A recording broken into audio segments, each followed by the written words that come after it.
প্রিয় দর্শক, সকলকে স্বাগত জানাচ্ছি inspire care and cultivate human aid ইচ্ছা এর নিয়মিত অনলাইন আড্ডায়। পুরো অনুষ্ঠান জুড়ে সঙ্গে আছি আমি প্রান্ত সাহা, জাহাঙ্গীরনগর বিশ্ববিদ্যালয়ের নাটক ও নাট্যতত্ত্ব বিভাগের শিক্ষার্থী। আমরা সকলেই জানি, আজ গোটা বিশ্বের ন্যায় আমরাও পার করছি এক বিভীষিকাময় পরিস্থিতি। করোনায় নাস্তানাবুদ গোটা জাতি এবং মহাসংকটের সম্মুখীন আমরা আমাদের দৈনন্দিন জীবন। স্বাস্থ্য খাতের পাশাপাশি একটি রাষ্ট্রযন্ত্রকে সচল রাখার যুদ্ধে আজ নতুন মেরুকরণের মুখোমুখি আমরা। তাই অদেখা বিশ্বের সঙ্গে তাল মেলাতে সবচেয়ে ভয়ঙ্কর পরিস্থিতির মধ্যে দিয়ে যাচ্ছে আমাদের অর্থনৈতিক অবস্থা। তাই এই যুদ্ধে আমাদের একমাত্র হাতিয়ার সুনির্দিষ্ট এবং বাস্তবসম্মত অর্থনৈতিক পরিকল্পনা। আমরা জানি, গত 11 জুন জাতীয় সংসদে মাননীয় অর্থমন্ত্রী স্বাধীন বাংলাদেশের 49তম বাজেট প্রস্তাবনা করেন, যা আমাদের ইতিহাসের সর্বোচ্চ ঘাটতি বাজেট। অন্যদিকে বাংলাদেশের করোনা পরিস্থিতিও যেন দিনকে দিন আরো অবনতির দিকে ধাবিত হচ্ছে। আজ সংক্রমণ তালিকায় কানাডাকে টপকে 17তম স্থানে উঠে এসেছে বাংলাদেশ। বাংলাদেশ তার করোনা যুদ্ধের 103তম দিন পার করছে। শেষ পরিসংখ্যান অনুযায়ী বাংলাদেশে আক্রান্তের সংখ্যা 1,02,292 জন, মৃতের সংখ্যা 1,343 জন, সুস্থ হয়েছেন 40,168 জন। তাই এ বিপর্যয়ে যে দীর্ঘায়িত হচ্ছে তার বলার অপেক্ষা রাখে না। সে কারণে অর্থনৈতিক পুনরুদ্ধারের বাজেট একটি গুরুত্বপূর্ণ বিষয়, যা নির্ধারণ করবে আমাদের আগামীর জাতিগত ভবিষ্যৎ। সেই কারণেই আজকের আমাদের আলোচনার বিষয় নির্ধারণ করা হয়েছে কোভিড-19 মহামারী। প্রস্তাবিত বাজেট কতখানি প্রত্যাশা মিটালো। উক্ত আলোচনায় আমাদের সঙ্গে যুক্ত আছেন অধ্যাপক আনু মোহাম্মদ স্যার, অর্থনীতি বিভাগ, জাহাঙ্গীরনগর বিশ্ববিদ্যালয়। আমাদের সঙ্গে আরো যুক্ত আছেন ডক্টর সৈয়দ আব্দুল হামিদ, অধ্যাপক, স্বাস্থ্য অর্থনীতি ইনস্টিটিউট, ঢাকা বিশ্ববিদ্যালয়।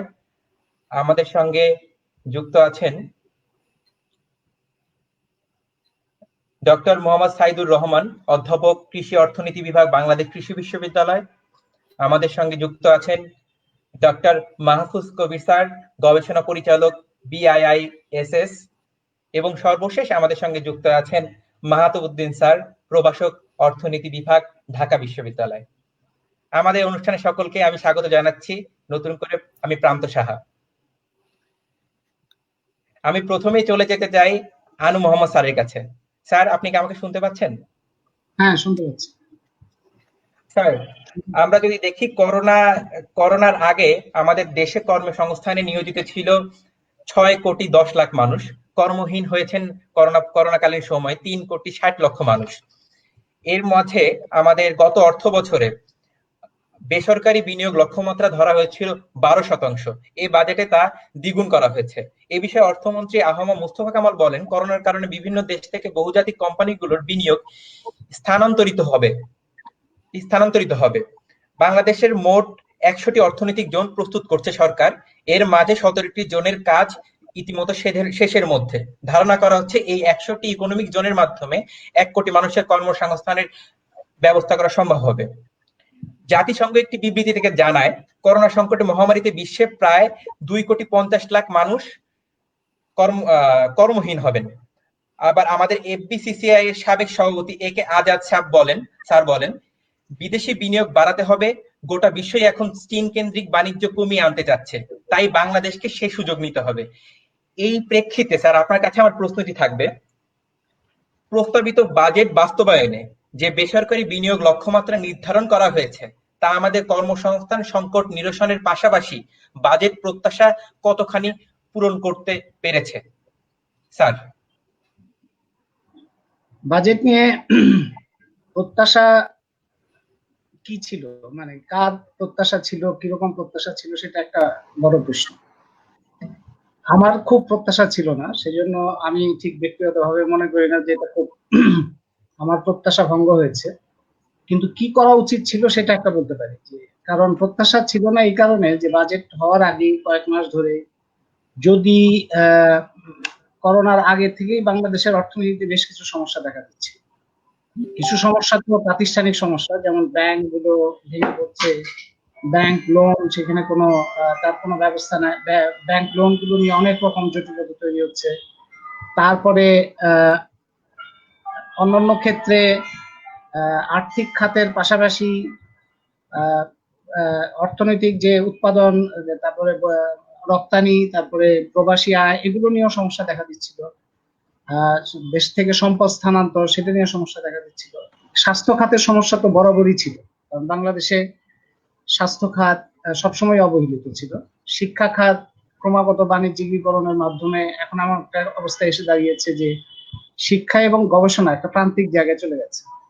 তো সেখানে যার হাতে টাকা আছে সে হয়তো কিছুটা শিক্ষা পাচ্ছে, কিন্তু অন্যদের জন্য এটা একটা তার মানে অনিশ্চিত একটা অবস্থা থাকে। এবং বাংলাদেশের জনশক্তি যেভাবে রপ্তানি হচ্ছিল, বা রপ্তানি আয়, যেটা রপ্তানি আয়ের পাশাপাশি প্রবাসী আয় যেটা একটা বড় নির্ভরশীলতা ছিল, সেখানেও জটিলতা তৈরি হচ্ছে। কর্মসংস্থানের ক্ষেত্রে একটা সমস্যা দেখা দিচ্ছিল যে কর্মসংস্থানের গ্রোথ যেভাবে হচ্ছে, প্রবৃদ্ধি যেভাবে হচ্ছে, কর্মসংস্থান সেভাবে হচ্ছে না। এমনকি শিক্ষিত বেকারের সংখ্যা বৃদ্ধি নিয়ে অনেক রকম উদ্বেগ তৈরি হচ্ছে। আমরা মার্চ মাসে করোনা শুরু হয়েছে, তার আগের পত্রপত্রিকা, বিভিন্ন গবেষণা সংস্থা তাদের গবেষণা ইত্যাদি যদি দেখি, তাহলে এই উদ্বেগগুলো দেখতে পাবো। তো এই উদ্বেগগুলো নিয়ে যথেষ্ট কনসার্ন প্রকাশ করা, কিংবা পাশাপাশি ধ্বনি বৃদ্ধির হার সর্বোচ্চ, বৈষম্য বেড়ে যাচ্ছে, বাংলাদেশে বায়ু দূষণের হার সবচেয়ে বেশি, সুতরাং বায়ু দূষণ, নদী দূষণ, এগুলোর সমাধান করতে হবে, এই সমস্ত বিষয়ে সামাজিক নানা রকম কথাবার্তা হচ্ছিল, দাবি উঠছিল। এগুলো নিয়ে সরকারের মনোযোগ তৈরি হবে পরবর্তী বাজেটে, এরকম কোনো লক্ষণ তখন দেখা যায়। তারপরে মার্চ থেকে আমরা করোনা দেখলাম। করোনা দেখার পরে করোনার মধ্যে দিয়ে যেটা স্পষ্ট হয়েছে, বিশ্বব্যাপী যারা মনে করতেন যে স্বাস্থ্য খাত বেসরকারি খাতে গেলে এতে অধিকতর দক্ষ হবে, বাণিজ্যিক হলে অধিকতর দক্ষ হবে, প্রতিযোগিতার মাধ্যমে তার দক্ষতা বাড়বে, এইরকম তাত্ত্বিক কাঠামোর মধ্যে যারা ছিলেন, তারাও এখন বিশ্বব্যাপী মনে করেন যে স্বাস্থ্য খাতটা কোনো বাণিজ্যিক জায়গায় যাওয়া উচিত না, স্বাস্থ্য খাত কেনা বেচার বিষয় হওয়া উচিত না, স্বাস্থ্য সেবা হওয়া উচিত, এটা রাষ্ট্রের দায়িত্ব হওয়া উচিত, এবং সার্বজনীন স্বাস্থ্য সেবা প্রথম অগ্রাধিকার হওয়া উচিত। মার্চ মাস থেকে এই কথাবার্তাগুলো হচ্ছে। তাহলে সেই অনুযায়ী তো সরকারের একটা প্রস্তুতি থাকার কথা। আমরা মার্চ মাস থেকে যে লক্ষণগুলি দেখি, তাতে আমরা বুঝতে পারি যে বাজেট আগের যে তৈরি করা হয়েছে যে ধারায়, যেমন এনবিআর কে অর্ডার দেওয়া হলো যে এত পার্সেন্ট গ্রোথ থেকে ট্যাক্স বাড়াতে হবে, রাজস্ব বাড়াতে হবে, কিংবা যে সমস্ত ডেভেলপমেন্ট প্রজেক্ট আগে প্রায়োরিটি দেওয়া হয়েছিল সেগুলোই প্রায়োরিটি হিসেবে থাকলো, জনস্বাস্থ্যের জন্য হুমকি হওয়া সত্ত্বেও, এই লক্ষণগুলো কিন্তু আমরা বাজেটের আগেই দেখছিলাম। সুতরাং বাজেট যখন প্লেস হলো, তখন আমরা দেখলাম যে বাজেট বক্তৃতার মধ্যে স্বাস্থ্য নিয়ে অনেক কথা আছে, শিক্ষা নিয়ে কথা আছে, কিন্তু প্রকৃত বরাদ্দের যে কাঠামো, বাজেটের যে কাঠামো, সেই কাঠামোর মধ্যে স্বাস্থ্য এবং শিক্ষা অনেক পেছনে। সেখানে জনপ্রশাসন অনেক গুরুত্ব পাচ্ছে, জননিরাপত্তা গুরুত্ব পাচ্ছে, এবং জনস্বাস্থ্যের জন্য যে হুমকি স্বরূপ যে সমস্ত প্রকল্প, যেমন কয়লা ভিত্তিক বিদ্যুৎ প্রকল্প কিংবা পারমাণবিক বিদ্যুৎ প্রকল্প, সেটাই প্রধান গুরুত্ব পাচ্ছে। এমনকি শিক্ষা খাতের সঙ্গে শিক্ষা খাতকে বড় দেখানোর জন্য রূপপুর পারমাণবিক বিদ্যুৎ কেন্দ্র তার সাথে যুক্ত করা হচ্ছে। এইরকম ঘটনাগুলো আমরা বরাদ্দের পরে দেখলাম। আর এর পাশাপাশি যেটা আপনি বললেন যে আয়, বাজেটের যে আয়ের জায়গাগুলো, আমরা যদি আয়ের জায়গা দেখি যে মার্চ পর্যন্ত কত আয় হয়েছে, তারপরে মার্চ পর্যন্ত কতটা ব্যয় হয়েছে, এগুলো যদি দেখি, তাহলে দেখবো যে আয় এবং ব্যয়ের মধ্যে আয় এবং ব্যয় এবং অর্থমন্ত্রীর প্রত্যাশা, অর্থমন্ত্রীর অঙ্গীকার, অর্থমন্ত্রীর যে ভবিষ্যৎবাণী, সেগুলোর মধ্যে বিরাট অসঙ্গতি আছে। মানে মার্চ পর্যন্ত যেরকম রাজস্ব আয় হয়েছে, সেই তুলনায় এপ্রিল মের মধ্যে 1/3 হয়েছে, বাকি 2/3 এপ্রিল মের মধ্যে হবে, এটা একটা অসম্ভব ব্যাপার। ইকোনমিক জোনের কথা যেটা বলা হয়েছে, ইকোনমিক জোন 1 কোটি কর্মসংস্থান করবে, এটা আমরা বহুদিন থেকে শুনে আসছি। আবার এটাও শুনেছি যে ইকোনমিক জোন কোনো মতেই কৃষিকে ক্ষতিগ্রস্ত করে করা ঠিক হবে না। আমরা আবার এটাও দেখতে পাচ্ছি যে কৃষি জমির উপরে ইকোনমিক জোন হচ্ছে, এবং তার ফলে কত কর্মসংস্থান সেখানে নষ্ট হলো সেটা কিন্তু হিসাবের মধ্যে আসে। মানে কত কর্মসংস্থান তৈরি হবে, কত কর্মসংস্থানের বদলে বিদেশি বিনিয়োগ আসলেই কিন্তু কর্মসংস্থান হবে না, যেটা অর্থমন্ত্রী বলেছেন। কারণ এই যে কয়লা ভিত্তিক বিদ্যুৎ কেন্দ্র, এগুলো সব বিদেশি বিনিয়োগ, এগুলোর মধ্যে কিন্তু কর্মসংস্থানের সম্ভাবনা নাই, কারণ এই বিদ্যুৎ কেন্দ্রে কর্মসংস্থান খুবই কম হয়। শ্রমিক পর্যায়ে কনস্ট্রাকশনের লেভেলে যে কর্মসংস্থান হয়, সেই কর্মসংস্থানটাও আমরা দেখতে পাচ্ছি যে রামপাল বিদ্যুৎ কেন্দ্রে ভারতীয় শ্রমিকরা কাজ করছে, পায়রা বিদ্যুৎ কেন্দ্রে চীনা শ্রমিকরা কাজ করছে। সুতরাং কনস্ট্রাকশন লেভেলেও তাদের কোনো কর্মসংস্থান হয়।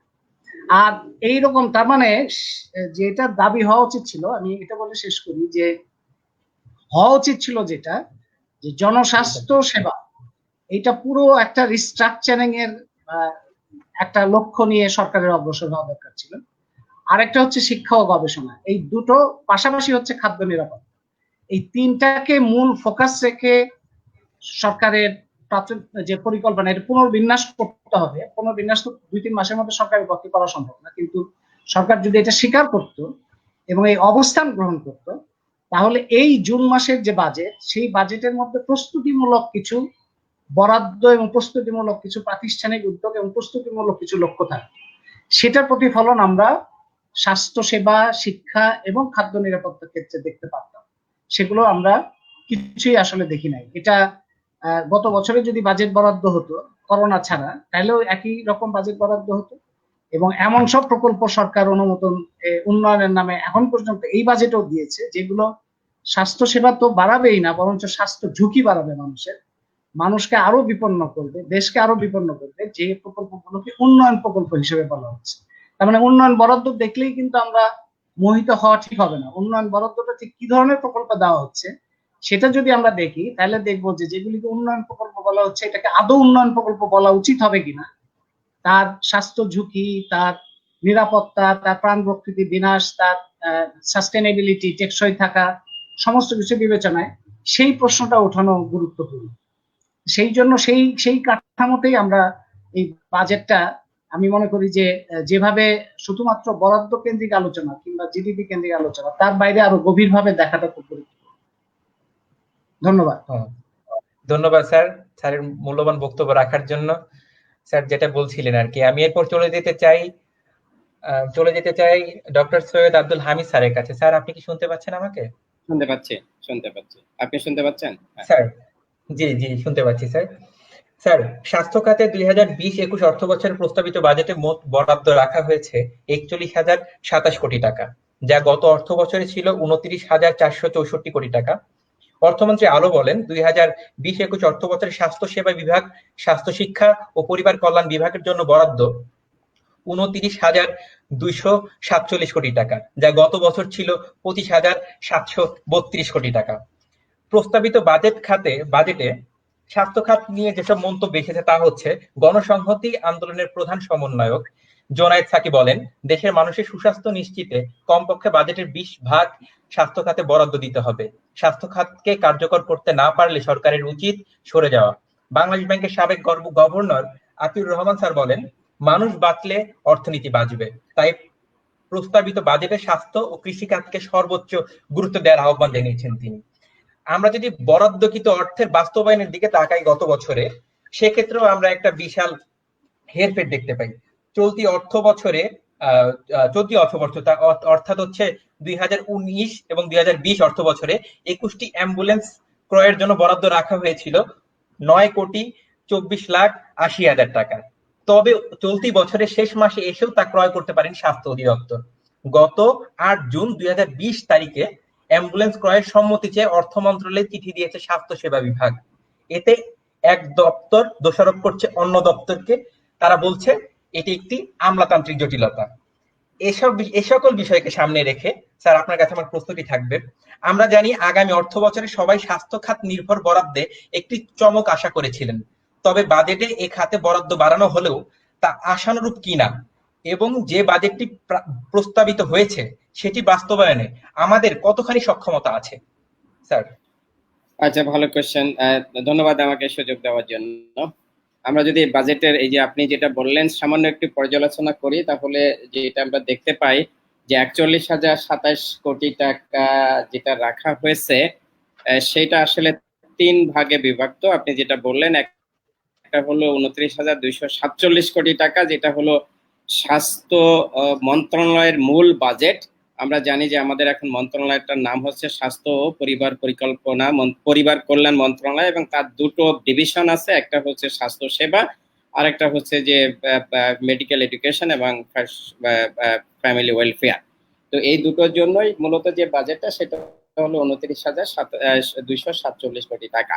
আর এর বাইরে যে বরাদ্দটা এই যে 41,000-এর সাথে যে ডিফারেন্সটা, সেটা হলো যে আমরা সবাই জানি ইতিমধ্যে যে 10,000 কোটি টাকার একটা একটা থোক বরাদ্দ রাখা হয়েছে। এটা কিন্তু শুধু স্বাস্থ্য মন্ত্রণালয়ের জন্য না, এটা বলা হয়েছে যেটা সেটা হলো যে এই কোভিড মোকাবেলা করার জন্য যদি ইমার্জেন্সি নিড হয় তাহলে এই টাকা খরচ করা যাবে।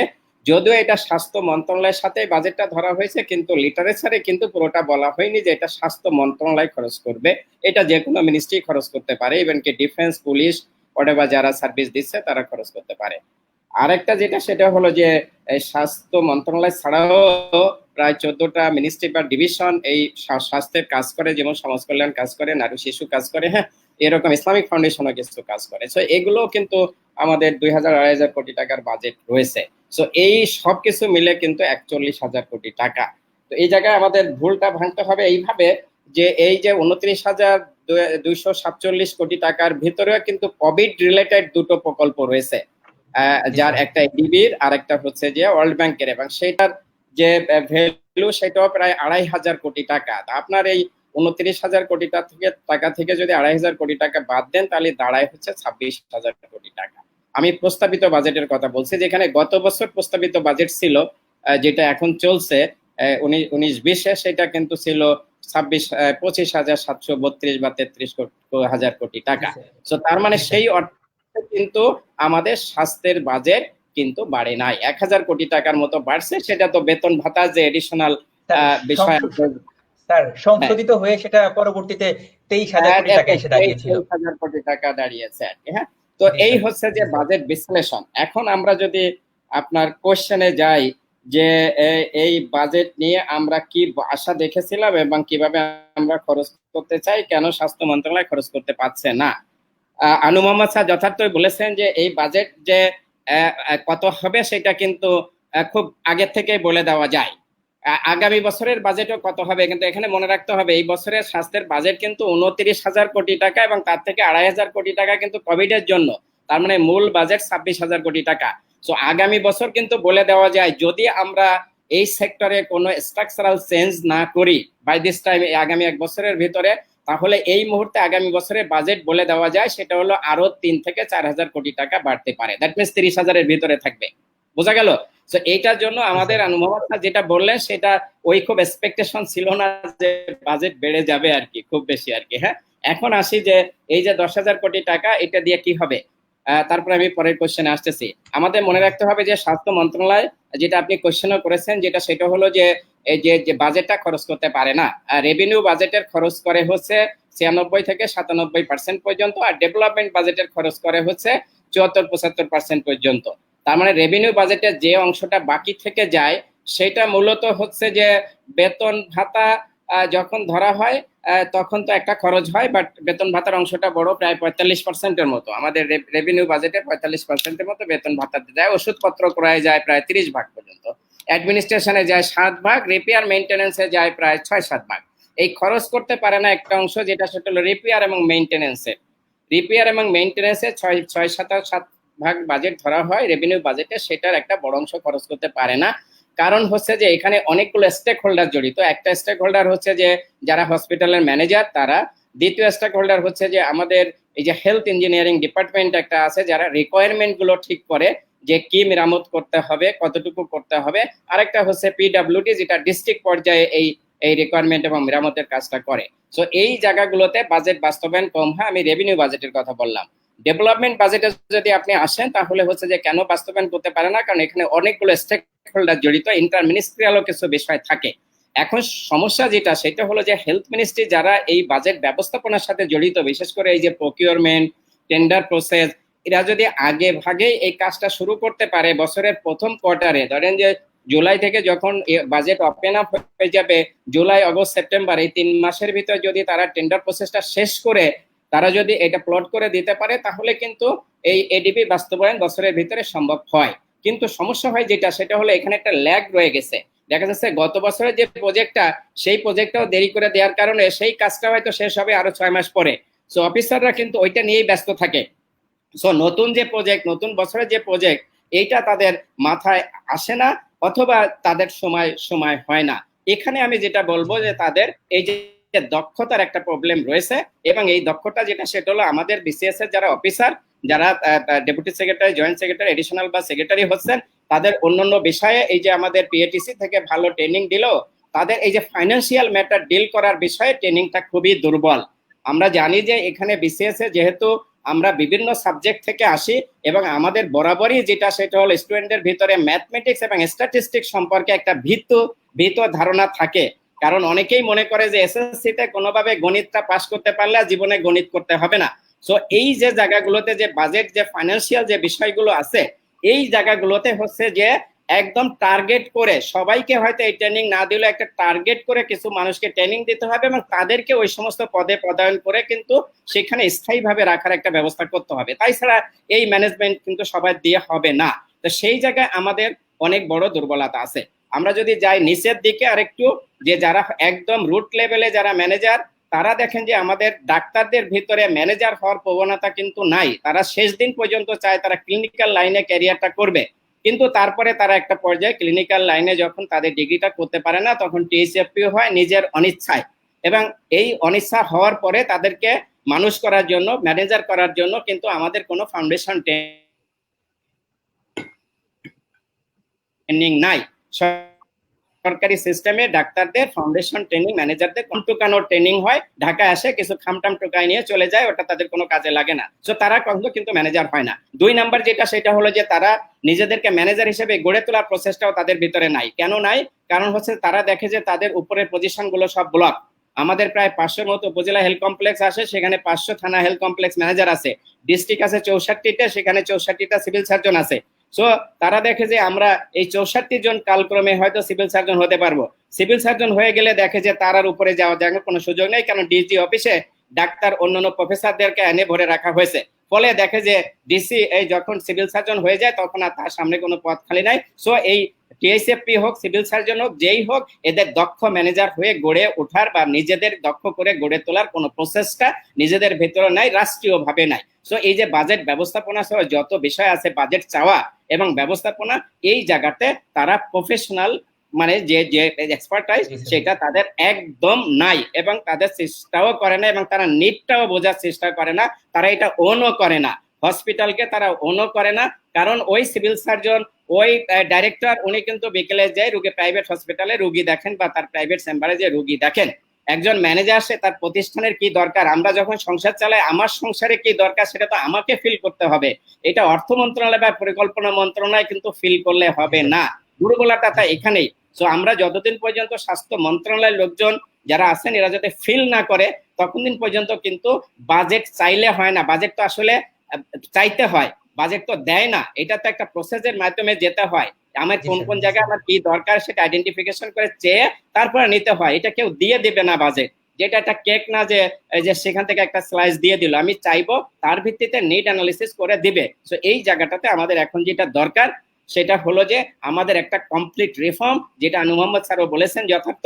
এই কমপ্লিট রিফর্ম করে যদি আমরা স্বাস্থ্য সেক্টরে বাজেট আনতে পারি, তাহলেই হচ্ছে যে এই এই এই যে আমরা যে এই যে স্বাস্থ্য সেবা যেটা জনগণের কাছে এটা পৌঁছে দিতে পারবো। তাই ছাড়া এখন যদি বাজেটে 29,000 কোটি টাকা, এটা 3-4 গুণ বাড়িয়ে যদি আপনি 1,00,000 কোটি টাকাও করেন, যেটা জোনাদ সাকি বলেছে 20%, এই 20% যদি দিয়ে দেন মানুষের কোনো উপকারে লাগবে না, কারণ এখানে দুর্নীতি আরো বেশি হবে। আমি এখন আসি আপনার এই যে 10,000 কোটি টাকার যে থোক বরাদ্দ, এই থোক বরাদ্দ যেটা সেটা হলো যে স্বাস্থ্য মন্ত্রণালয় এটা ব্যবহার করার ক্ষমতা নাই। কারণ স্বাস্থ্য মন্ত্রণালয়ের অরিজিনাল যে বাজেটটা সেটা 29,000 কোটি টাকা, এটাই ব্যবহার করতে পারবে না। তাহলে এখানে কি হবে, এই লুজ টাকাতে যেহেতু হিসাব নিকাশ কম, তো এখানে দুর্নীতি হওয়ার সম্ভাবনা বেশি আছে।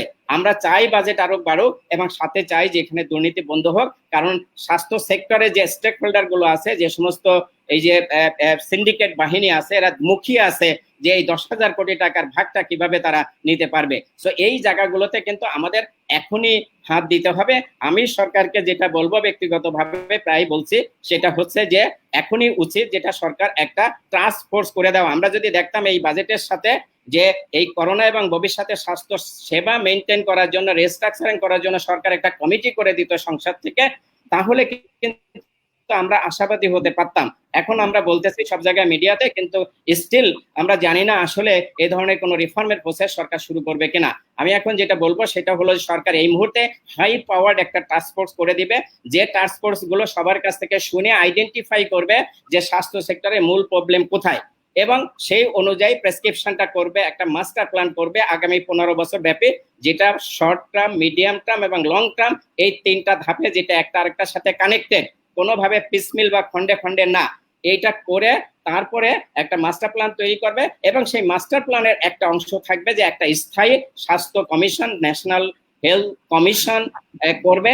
এই কমিশনই মূলত হচ্ছে যে স্বাস্থ্য সেক্টরের এই দিকপাল হিসাবে ভূমিকা পালন করবে। সেখানে মিনিস্ট্রির লোকজন যেহেতু আসে আর যায়, ওরা 1 বছর, 1.5 বছর, 2 বছর থাকে, সো স্বাস্থ্য সেক্টর বুঝে ওঠার আগেই চলে যায়। আবার নতুন যখন আরেকজন আসে, সে আবার শিশু থাকে। সো স্বাস্থ্য সেক্টর সবসময় আমি বলবো ডিসেবল শিশু, প্রতিবন্ধী শিশু দ্বারাই হচ্ছে পরিচালিত হচ্ছে। তো এই স্বাস্থ্য সেক্টরের মতো জটিল, কমপ্লেক্স এবং মডার্ন একটা সেক্টর কখনো এই প্রতিবন্ধী শিশু দিয়ে এটা চলতে পারে না। সেই জন্য স্থায়ী একটা কমিশন করে সেখানে স্থায়ী লোকজন দিয়ে তারাই ওখানে সার্ভ করবে। সেখানে জাস্ট মিনিস্ট্রি যেটা করবে সেটা হলো যে ওই কমিশন থেকে যে সমস্ত পলিসি আসবে সেটা বাস্তবায়ন করবে। এইটা যদি করা হয় তাহলে হচ্ছে স্বাস্থ্য সেক্টর আমরা সামনে দেখতে পারবো। না হলে এই আজকে যে দিনটা যাচ্ছে এই দিনটাই ভালো যাচ্ছে, কালকের দিনটা আরো খারাপ দেখতে পারবেন। অনেক সময় নিয়েছি, ধন্যবাদ। না না, ধন্যবাদ স্যার। ধন্যবাদ স্যার। স্যার যেটা বলছিলেন যে বাজেট বরাদ্দের পাশাপাশি বাস্তবায়নের দিকেও গুরুত্ব আরোপ করা উচিত আমাদের।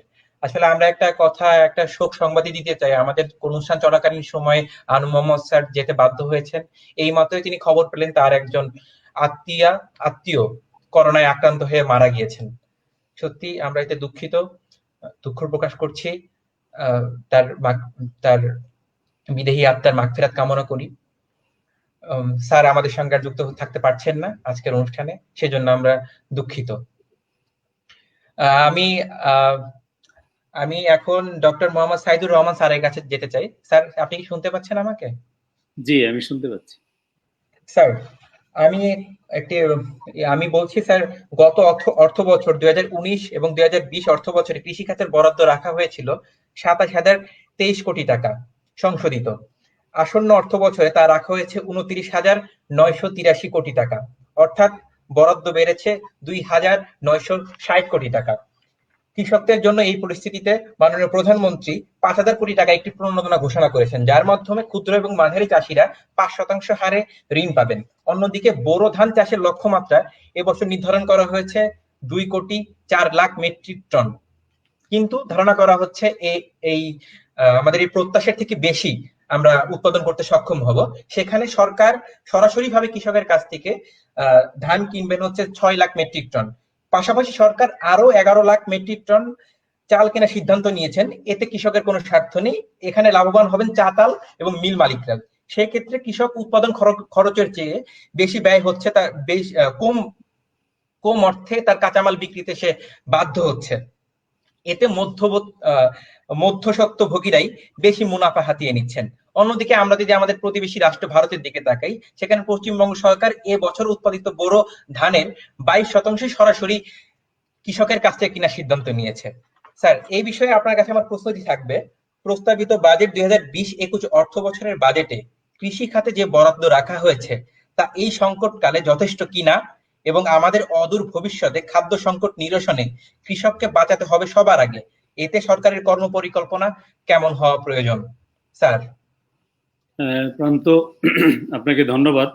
আমরা কথা শুনছিলাম অধ্যাপক আনু মোহাম্মদ স্যারের, এবং পরবর্তীতে স্বাস্থ্য খাত সম্পর্কে খুবই বিস্তারিতভাবে কথা বলেছেন অধ্যাপক ডক্টর সৈয়দ আব্দুল হামিদ। আমি একটা কথা দিয়ে শুরু করতে চাই যে আনু মোহাম্মদ স্যারের একজন আত্মীয়া করোনায় এইমাত্র মৃত্যুবরণ করলেন। আমরা তার বিদেহী আত্মার মাগফিরাত কামনা করি। আমি এর সাথে সংযুক্ত রেখে শুধু একটা অনুরোধ রাখতে চাই যে স্বাস্থ্য মন্ত্রণালয় প্রতিদিন যে ব্রিফ করে, তার আমরা প্রথম দিকে শুনতাম যে যারা মারা গেলেন তাদের আত্মার শান্তি কামনা করে একটা কথা বলেন, কিন্তু ইদানিং আমরা দেখি যে 50 জন 53 জন মারা যাচ্ছে, তাও কারো আত্মার শান্তি কামনা করার সময়টুকু আমাদের নেই। সো আমি অনুরোধ জানাবো স্বাস্থ্য মন্ত্রণালয়কে আজকের অনুষ্ঠানের মাধ্যমে, তারা যেন যারা অকালে ঝরে যাচ্ছেন তাদের প্রতি রাষ্ট্রীয়ভাবে একটু সমবেদনা প্রকাশ করেন। আজকে আসি আমাদের আলোচনায়। যেহেতু আমি বলেছি যে স্বাস্থ্য খাতের বিষয়ে বিস্তারিত বলেছেন ডক্টর আব্দুল হামিদ, আমি কৃষিকে নিয়ে একটু দেখতে চাই। কৃষিতে আপনি যথার্থই বলেছেন যে 29,981 কোটি টাকা বরাদ্দ দেওয়া হয়েছে, এবং যেটা গত বছরের সংশোধিত বাজেটের প্রায় 11% বেশি। আমরা জানি যে কৃষির মধ্যে সর্বমোট 5টি মন্ত্রণালয় রয়েছে। আমরা যেটাকে খাদ্যশস্য বলতে পারি, মৎস্য পশু প্রাণী সম্পদ বলতে পারি, আর একটা আছে আমাদের ministry of environment and forest, ministry of land আছে, মিনিস্ট্রি অফ ওয়াটার রিসোর্সেস। এই 5টি মন্ত্রণালয় মিলে প্রায় 30,000 কোটি টাকার যে বরাদ্দ দেওয়া হয়েছে তা গত বছরের তুলনায় একটু বেশি। তবে আমি যদি এখানে একটু বলে নিতে চাই, তাহলে সরকার আবার বছর শেষে ইনফ্লেশনও আশা করেছেন 5.4%।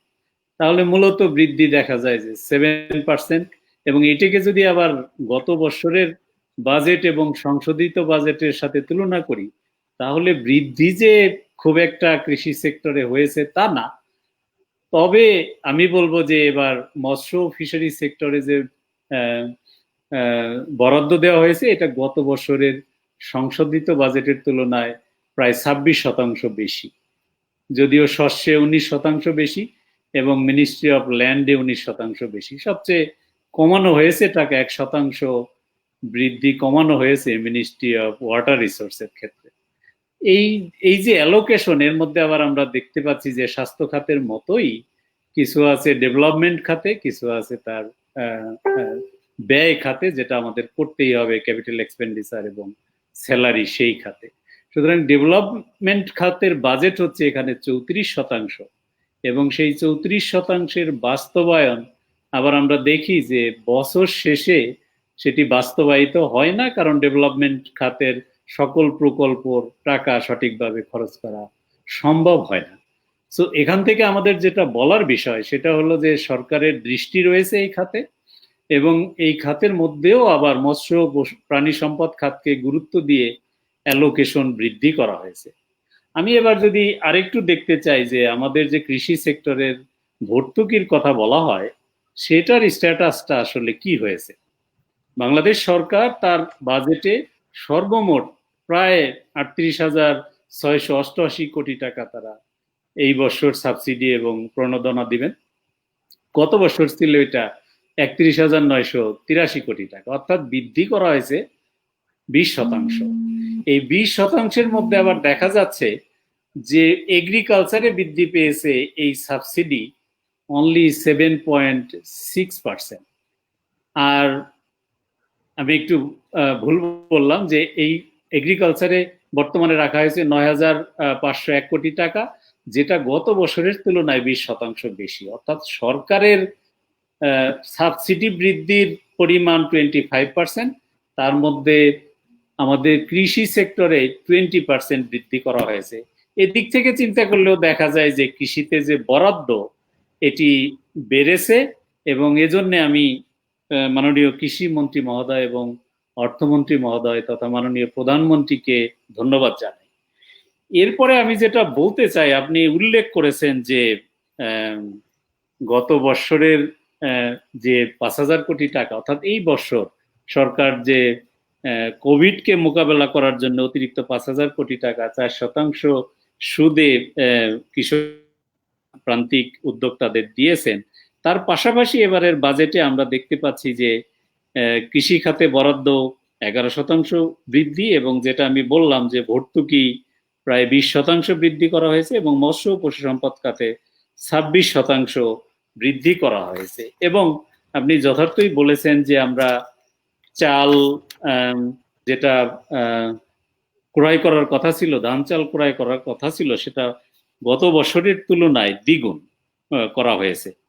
এই যে দ্বিগুণ করা, এই দ্বিগুণ করাটাই যথেষ্ট কিনা, এটি একটি প্রশ্ন আমাদের সামনে আসে যে সরকার যে পদক্ষেপগুলো নিচ্ছে সেটা কৃষকদের জন্য যথেষ্ট কিনা। এখানে বলার বিষয় হচ্ছে যে বৃদ্ধি হয়েছে, তবে কৃষি যেহেতু করোনা পরিস্থিতিতে সবচেয়ে বেশি ইমিউন খাত, এই জন্যে এই খাতের উপরই সরকার রিলাই করে আসছে। মাননীয় প্রধানমন্ত্রী সহ আমরাও মনে করি যে স্বাস্থ্য খাতের যেরকম ভালনারেবল অবস্থা, সেখানে কোভিডের জন্য 10,000 কোটি টাকা এক্সট্রা দেওয়ার পরেও দেখা যাবে এটা কতটা সাফল্যের মুখ দেখবে এখন পর্যন্ত কিন্তু আমরা নিশ্চিত না। কিন্তু মানুষের খাদ্য নিরাপত্তা বিধানের জন্য কৃষি যে একটা ডিপেন্ডেবল সোর্স হবে এ বিষয়ে সন্দেহের কোনো অবকাশ আমরা দেখি না। এখন আমি আসি আপনার সেই প্রসঙ্গে যে আরো কি কি করলে ভালো হতো। আমার কাছে মনে হয় যে গত কয়েকদিনের কৃষির বাজেটের উপর আলোচনা এবং সরকারি বাজেটের আলোচনায় থেকে আমার কাছে মনে হয় যে কৃষকের সরাসরি প্রণোদনা যেটা, এটা আরো বৃদ্ধি করা দরকার। কারণ ওয়ার্ল্ড ব্যাংকের সাবেক প্রধান অর্থনীতিবিদ বলেছেন যে আমরা যদি 100 টাকা কৃষককে দিতে চাই তাহলে দেখা যায় 26 টাকা এই কৃষকের কাছে পৌঁছানোর জন্য খরচ হয়ে যায়। সুতরাং আমরা যে সিস্টেমে 50 লক্ষ পরিবারকে 12,500 কোটি টাকা দিলাম মোবাইলের মাধ্যমে, ঠিক একইভাবে কৃষককে যদি সরাসরি এটা দেওয়া যায় তাহলে তারা উপকৃত হবে। আমরা আরেকটা দেখি যে খাদ্য বিতরণ করা হয়েছে করোনা পরিস্থিতিতে, সারা বছরই আমাদের এটা করতে হবে। সেই খাদ্যের সঙ্গে আমরা বলছি যে পুষ্টি চাহিদা তার বৃদ্ধি করা দরকার। এই জন্য আমরা কৃষির সেক্টর থেকে আমরা মনে করি ডিম, দুধ এবং এর সাথে শুকনো মাছও যদি এই খাদ্যজাত খাদ্য প্যাকেটের সাথে সংগ্রহ প্রদান করা যায় তাহলেও অপেক্ষাকৃত দরিদ্র শ্রেণীর মানুষ অনেক বেশি পুষ্টি সহায়তা পাবে।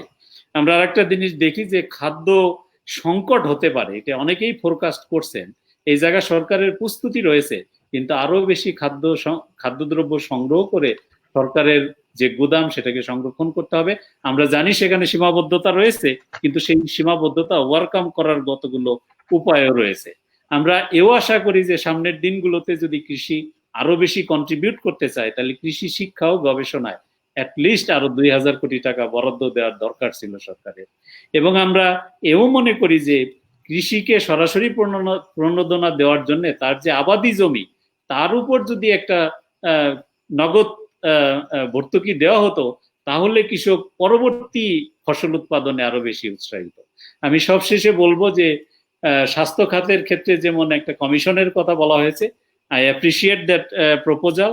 আমি মনে করি যে কৃষির ক্ষেত্রেও, কৃষি একটি বড় সেক্টর, সেখানেও আমাদের খাদ্য নিরাপত্তা সহ কর্মসংস্থান এবং গ্রামীণ সমাজের উন্নয়নের জন্য একটি কৃষি কমিশন গঠন করা দরকার, যেখানে এক্সপার্ট লোকজন থাকবেন এবং তারা কৃষির বিষয়ে সারা অন্য দেশের কৃষি উৎপাদনকে পর্যালোচনা করে আমাদের কৃষিকে আরো বেশি কতটা উন্নত করা যায় সেইখানে পরামর্শ দিবেন। আমরা আশা করি সরকারের যে উদ্যোগ এটি সফল হবে এবং সরকার সামনে অগ্রসর হবে, কোভিডকে মোকাবেলা করতে পারবে। আমার মনে হয় এই পর্যায়ে এইটুকুই আমরা করছিল। ধন্যবাদ। ধন্যবাদ স্যার আপনাকে আপনার মূল্যবান বক্তব্য রাখার জন্য। এরপর আমরা চলে যেতে চাই ডক্টর মাহফুজ কবির স্যারের কাছে। স্যার শুনতে পাচ্ছেন আমাকে? হ্যাঁ, শোনা যাচ্ছে। আমি একটা জিনিস যোগ করতে চাই, আজকে স্যারের জন্মদিন। স্যার শুভ জন্মদিন। ধন্যবাদ স্যার। আমি কিছু কথা যোগ করি, সেটা হচ্ছে আমরা জানি এবছর 2020-21 অর্থ বছরে রাজস্ব বোর্ড সূত্রে জানা যায় 10% হারে কর দিয়ে বিনা শর্তে রাখা হয়েছে কালো টাকা সাদা করার অবারিত সুযোগ। কালো টাকা আবাসন খাত চাঙ্গা করার সুযোগ দেখছে কালো টাকার দ্বারা। এখানে বিনা প্রশ্নে ফ্ল্যাট ও জমি ক্রয়ে অপ্রদর্শিত টাকা বা কালো টাকা বিনিয়োগের সুযোগ দিচ্ছে সরকার। শুধু পরিশোধ করতে হবে ফ্ল্যাট ও জমি কিনলে তার আয়তনের উপর নির্দিষ্ট পরিমাণ কর। এতে জাতীয় রাজস্ব বোর্ড, এনবিআর ও দুদক কোনো প্রকার প্রশ্ন করবে না। অতীতে 2007 এবং 2008 সালে তত্ত্বাবধায়ক সরকারের আমলে বিনা প্রশ্নে এ প্রস্তাব রাখা হয়েছিল। তখন বিনিয়োগ আশায় চাঙ্গা হয়েছিল এই আবাসন খাত। এই আবাসন খাত প্রসঙ্গে রিহাবের সাবেক সভাপতি বলেন, বিনা প্রশ্নে অপ্রদর্শিত অর্থ বিনিয়োগের সুযোগটি অবশ্যই ভালো উদ্যোগ, তবে বর্তমান করোনা সংকটে তা কতখানি কার্যকর হবে তা বলা মুশকিল। এর যদি বর্তমান সভাপতি আলমগীর শামসুল আলমিনের দিকে ওনার বক্তব্যের দিকে তাকাই তবে দেখতে পাবো যে উনি বলছেন যে এই সিদ্ধান্ত মুখ থুবড়ে পড়া অর্থনীতিকে চাঙ্গা করতে সহায়তা করবে। এ খাতের সঙ্গে জড়িত 35 লাখ শ্রমিক কর্মচারীদের একটি বিশাল অঙ্কের বেকার হওয়ার যে আশঙ্কা ছিল সেটা দূর হবে। এটা নিয়ে আবার হুঁশিয়ারি দিয়েছে টিআইবি। তারা বলেছে প্রস্তাবিত বাজেটে অপ্রদর্শিত টাকা বা কালো টাকা সাদা করার এবং অর্থ পাচারকে সুকৌশলে বৈধতা দেওয়া হয়েছে। সিপিডি বলেছে 2020-21 অর্থ বছরের প্রস্তাবিত বাজেটে কালো টাকা সাদা করার সুযোগ দিয়ে সৎ করদাতাদের প্রতি অন্যায় করা হয়েছে। এ সকল প্রশ্নের ভিত্তিতে স্যার আপনার কাছে আমার প্রশ্নটি থাকবে হচ্ছে, আমরা জানি 2020-21 অর্থ বছরে সরকার আবাসন খাতে অপ্রদর্শিত অর্থ বা কালো টাকা বিনিয়োগের সুযোগ দিচ্ছে। এই সংকটাপন্ন পরিস্থিতি বিবেচনায় সরকারের এই কর্মপরিকল্পনা কতখানি প্রাসঙ্গিক এবং ফলপ্রসূ হবে বলে আপনি আশা করছেন? ধন্যবাদ। আমি প্রথমে যেটা ইকো করব সিপিডির সাথে, এবং এই কথাটা আসলে আগে থেকে বলা হচ্ছিল যে আসলে কালো টাকা যখন সাদা করার সুযোগ দেওয়া হয় এবং সেটার জন্য আসলে কিছু সুবিধা দেওয়া হয়, একটা ডিফারেন্সিয়াল রেটে একটা যে ট্যাক্স সেটা দিয়ে তারপরে এটাকে সাদা করার একটা সুযোগ দেওয়া, এটা কিন্তু আসলে যারা সৎ করদাতা তাদের উপরে কিন্তু একটা নেগেটিভ একটা ইম্প্যাক্ট তৈরি করে। এটা খুবই স্বাভাবিক, কিন্তু এর পিছন থেকে আমি একটু যাবো যে আসলে গত 10-15 বছরে এই সুযোগ সেটা কিন্তু কন্টিনিউ করছে, এবং এই সুযোগ দেওয়ার কারণে আসলে কতটুকু হচ্ছে মানে ইকোনমিক বেনিফিট সেটা কিন্তু প্রশ্ন সাপেক্ষ। এখান থেকে তেমন আসলে কিছু আসে না, বরং এই যে আমাদের দেশ থেকে যেহেতু এই সুবিধাটা চলছে তারপরেও এত ব্যাপক পরিমাণে যে অর্থ পাচার হচ্ছে, তাই ওই অর্থ পাচারটা কিন্তু হতো না। তার মানে দেখা যাচ্ছে যে আসলে সুযোগটা থাকা সত্ত্বেও এটা আসলে তেমন কোনো ব্যবহার হয় না। আর যদি ব্যবহার হয়, যেটা বলা হয়েছে যে আসলে ঠিক এই দুটো খাত যেটা বলা হলো সেই খাতেই শুধু না, এই যে স্টক মার্কেটে যদি এটা ইনভেস্ট করা হয় তাহলে সেই ক্ষেত্রেও এই একই রকমের সুবিধা থাকবে। তো এই তিনটা জায়গার বাইরে কিন্তু অন্যান্য অনেক খাত আছে, মানে প্রোডাক্টিভ যে সেক্টর গুলো আছে, যদি এমনও হতো যে না ঠিক আছে যে স্পেশাল ইকোনমিক জোনে বা অন্য কোনো জায়গাতে শিল্প প্রতিষ্ঠান করার ক্ষেত্রে তখন আর কোনো প্রশ্ন করা হবে না, তাইলে তখন কিন্তু একটা কিছু থাকতো আর কি, যে না ঠিক আছে এই টাকা আস্তে আস্তে হোয়াইটেনিং করার একটা লং টার্মের অপরচুনিটি হিসেবে যেটা যদি শিল্পায়ন করা হয় তাহলে সেই ক্ষেত্রে দেশের শিল্পায়নের এটা কাজে লাগলো, কর্মসংস্থান তৈরি করলো, আর এটা সাদা আস্তে আস্তে হয়ে গেল। তো সেই ব্যবস্থা যদি নেওয়া যেত তাহলে সেইটা হয়তো হতে পারতো, যদিও এটা আসলে কালো টাকা সাদা করার সুযোগ থাকা উচিত না, এবং এটা যে অর্থনীতির উপরে নেতিবাচক প্রভাব সবসময় থাকবে। আর এইটা একটা বিষয়। আর একটা বিষয় হচ্ছে যে আসলে আমাদের অর্থনীতিতে কালো টাকার পরিমাণ কত, মানে অনেকে শুনলে আটকে উঠে যাবেন যে ইভেন ফাইন্যান্স মিনিস্ট্রির যে এস্টিমেট সেই এস্টিমেট অনুযায়ী 42 থেকে 76% এই রেঞ্জের মধ্যে কিন্তু কালো টাকা, মানে পুরো অর্থনীতির যে মানে জিডিপির যদি এত বড় অংশ থাকে আর কি কালো টাকা, তাহলে সেই ক্ষেত্রে আসলে এই টাকা আগে আসলে সাদা টাকা থেকে আলাদা করাটা খুব একটা বড় চ্যালেঞ্জ, এবং এটার জন্য সরকারের আসলে একটা স্পেশাল প্ল্যান থাকা দরকার। আমরা আসলে এই বিষয়গুলো নিয়ে আলোচনা কখনোই শুনি না, ইনফ্যাক্ট সাধারণ সময় শুনি না, আর বাজেটের সময় শুনি না। এটা একটা বড় সমস্যা। আর যদি একটু কনটেক্সটটা দেখি আমাদের, তাহলে সেই ক্ষেত্রে হয়তো এটাকে কনটেক্সচুয়ালাইজ করা যাবে, কারণ আমাদের এই যে বিদায় অর্থ বছর সেখানে কিন্তু গ্রোথের টার্গেট করা হচ্ছে 5.2%, যেটা আদৌ অর্জিত হবে কিনা সেটা কিন্তু একটা সন্দেহের মধ্যে আছে। আর আগামী অর্থ বছরে সেটা হবে 8.2%, মানে এটা প্রজেকশন দিয়ে দেওয়া আছে। তার মানে বাজেটের যে আকার, তো সেই আকারটা কিন্তু অনেকটা গ্রোথের কনটেক্সটে জাস্টিফিয়েবল করা হয়েছে। তো এটা আমার কাছে মনে হচ্ছে। আর একটা যে আলোচনা এসেছে আসলে যে বাজেটের আকার কত হতে পারে এটা নিয়ে কিন্তু আমরা অনেকদিন ধরে শুনছি, এই বাজেট তৈরি হওয়ার পর থেকেই শুনছি আর কি, বাজেট সংসদের উপস্থাপনের পর থেকেই, যে আসলে এত বড় বাজেট দরকার ছিল কিনা। কিন্তু একটু আশ্চর্য হবেন একটা যদি তথ্য দেই আপনাদের সবাইকে, যে আমাদের এই মুহূর্তে যে মিনিস্ট্রি হয় যেটা এমপিপিএফ আমরা আগে দেখতে পেতাম, কিন্তু এই বছর খুব আশ্চর্যজনক ভাবে এটাকে প্রকাশ করা হয়নি আসলে সাধারণ মানুষের জন্য, বিশেষ করে গবেষকদের জন্য। ওইখানে একটা মিনিস্ট্রি আমি এমপিপিএফ দেখেছিলাম, এবং এখানে দেখতে পেয়েছি যে আসলে গত বছর যেখানে ছিল প্রায়োরিটি এরিয়া 2, এবার হয়েছে 5টি। তার মানে আসলে কিন্তু অ্যাক্টিভিটি বেড়ে গেছে, এবং অ্যাক্টিভিটির সঙ্গে করেসপন্ডিংলি কিন্তু এই যে প্রজেক্ট গুলো যেগুলো আছে সেগুলো কিন্তু এটা কন্টিনিউ করছে, এবং নতুন নতুন প্রজেক্ট অ্যাড হচ্ছে, সব মিনিস্ট্রিতে কিন্তু অ্যাড হয়েছে। এবং এই যে শোনা গেল যে আসলে কৃষি সঙ্গে সম্পর্কিত যে সমস্ত মিনিস্ট্রি সেখানে অনেক অনেক বেড়ে গেছে বাজেট, হয়তো সরাসরি করোনার সঙ্গে সেটা তেমন কোনো রিলেশনশিপ নেই, তো তারপরে ব্যাপক হারে বেড়ে গেছে। এটা কেন বেড়ে গেছে? তার কারণ ওই যে অ্যাক্টিভিটি যেটা মিডিয়াম টার্ম বাজেটের ফ্রেমওয়ার্কের মধ্যে আইডেন্টিফাই করা ছিল, আমাদের যে 3 ইয়ার্স প্রজেকশন ছিল, এবং আমাদের যে এই মুহূর্তে medium term macro economic policy statement, সেখানে যে বিষয়গুলো বলা আছে যে আমরা আসলে ডাবল ডিজিট গ্রোথ অ্যাচিভ করতে চাই, এবং সেই গ্রোথ পাথ থেকে আমরা যাব না। ইভেন যে এশিয়ান ডেভেলপমেন্ট ব্যাংক, সেই ব্যাংকেরও কিন্তু একটা বড় গ্রোথ প্রজেকশন আছে বাংলাদেশকে নিয়ে সামনে অর্থ বছরে, যদিও করোনা অবস্থা কি দাঁড়াবে সেটা কিন্তু আমরা জানি না। আর আমাদের যেহেতু মেগা প্রজেক্ট গুলো চলছে, তো সেই মেগা প্রজেক্ট গুলো যদিও এই যে করোনার কারণে কিন্তু আমাদের মেট্রো রেলের কাজ অনেকখানি মানে প্রায় বন্ধের মতো হয়ে আছে, কিন্তু সেখানে কিন্তু অ্যালোকেশন আছে, এবং আমাদের উপর অনেক প্রকল্প সেখানে অ্যালোকেশন আছে। আমাদের অন্যান্য যে সমস্ত এনার্জি মেগা প্রজেক্ট এবং ইনফ্রাস্ট্রাকচার মেগা প্রজেক্ট, আমাদের যে হাইওয়ে আমাদের যে সমস্ত অন্যান্য যে সমস্ত ইনফ্রাস্ট্রাকচার সেগুলো কিন্তু কন্টিনিউ করছে, এবং এই কারণে কিন্তু আমাদের এডিপি কে কিন্তু সেইভাবে আসলে কমানো সম্ভব হয়নি সরকারের পক্ষে। এবং এডিপি যেটা পাস হলো বাজেট পাস হওয়ার আগে, তো সেখানে দেখা গেছে খুব সামান্য কাটছাট।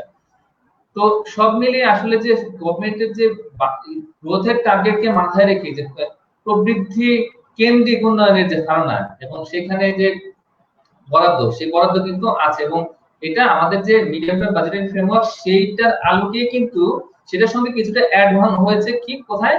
আমাদের যে স্বাস্থ্য বাজেটে, যেখানে আসলে দুটো প্রজেক্ট, একটা এডিবি আর ওয়ার্ল্ড ব্যাংকের, সেটা 10,000 কোটি টাকার যেটা অতিরিক্ত যেটা থোক বরাদ্দ। তো সব মিলিয়ে কিন্তু এই মানে যদি আমরা অ্যাড বলি এটা, আর আরেকটা এডিশন হলো এই যে প্রণোদনা তহবিল, যেটা যেখান থেকে সরকার যে সুদ ভর্তুকি দিবে, সেটা যদিও আমাদের যে ফাইন্যান্সিয়াল সেক্টর, বিশেষ করে আমাদের ব্যাংকগুলোর উপর একটা প্রচন্ড চাপ তৈরি হবে।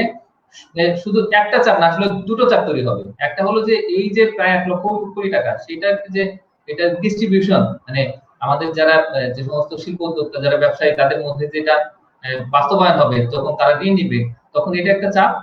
আর একটা চাপ হলো যে যদি এই যে বৈদেশিক সহায়তার কথা যেটা বলা হচ্ছে, প্রায় 10 বিলিয়ন ইউএস ডলার, আমার মানে অনেক বড় একটা আশঙ্কা যে এটা অর্ধেকও পাবে কিনা, ইভেন 1/4 পাবে কিনা, সেটা একটা সন্দেহ। তার কারণ সারা পৃথিবীতে কিন্তু কন্ট্রাকশন আসছে, সারা পৃথিবীতেই মন্দা চলে আসছে, বিশেষ করে ফার্স্ট ওয়ার্ল্ডে মন্দা আসছে। তো এই অবস্থায় আসলে সবাই টাকা দরকার, যার ফলে ওয়ার্ল্ড ব্যাংক, আইএমএফ, এডিবি এদের কাছ থেকে কিন্তু আসলে সবাই টাকা নিতেছে। অন্যান্য যে সমস্ত ইন্টারন্যাশনাল ফাইন্যান্সিয়াল ইনস্টিটিউশন গুলো আছে, ডেভেলপমেন্ট ইনস্টিটিউশন গুলো আছে, তাদের উপরে প্রেশার এমনিতেই বেড়ে যাবে। তো এই অবস্থায় আসলে ওই জায়গাগুলো থেকে আসলে অর্থটা আসবে কিনা, যদি না আসে তাহলে সেক্ষেত্রে প্রেশারটা কিরকম হবে আমাদের এই যে ব্যাংকিং সেক্টরের উপরে। তার কারণ আমাদের যে ঋণপত্র বা এই ধরনের যে অন্যান্য যে অল্টারনেটিভ মেকানিজম, তা সেখানে আমরা আসলে কতটুকু করছি বা কতটুকু করতে পারবো, ওই টার্গেটটা কিন্তু নেই।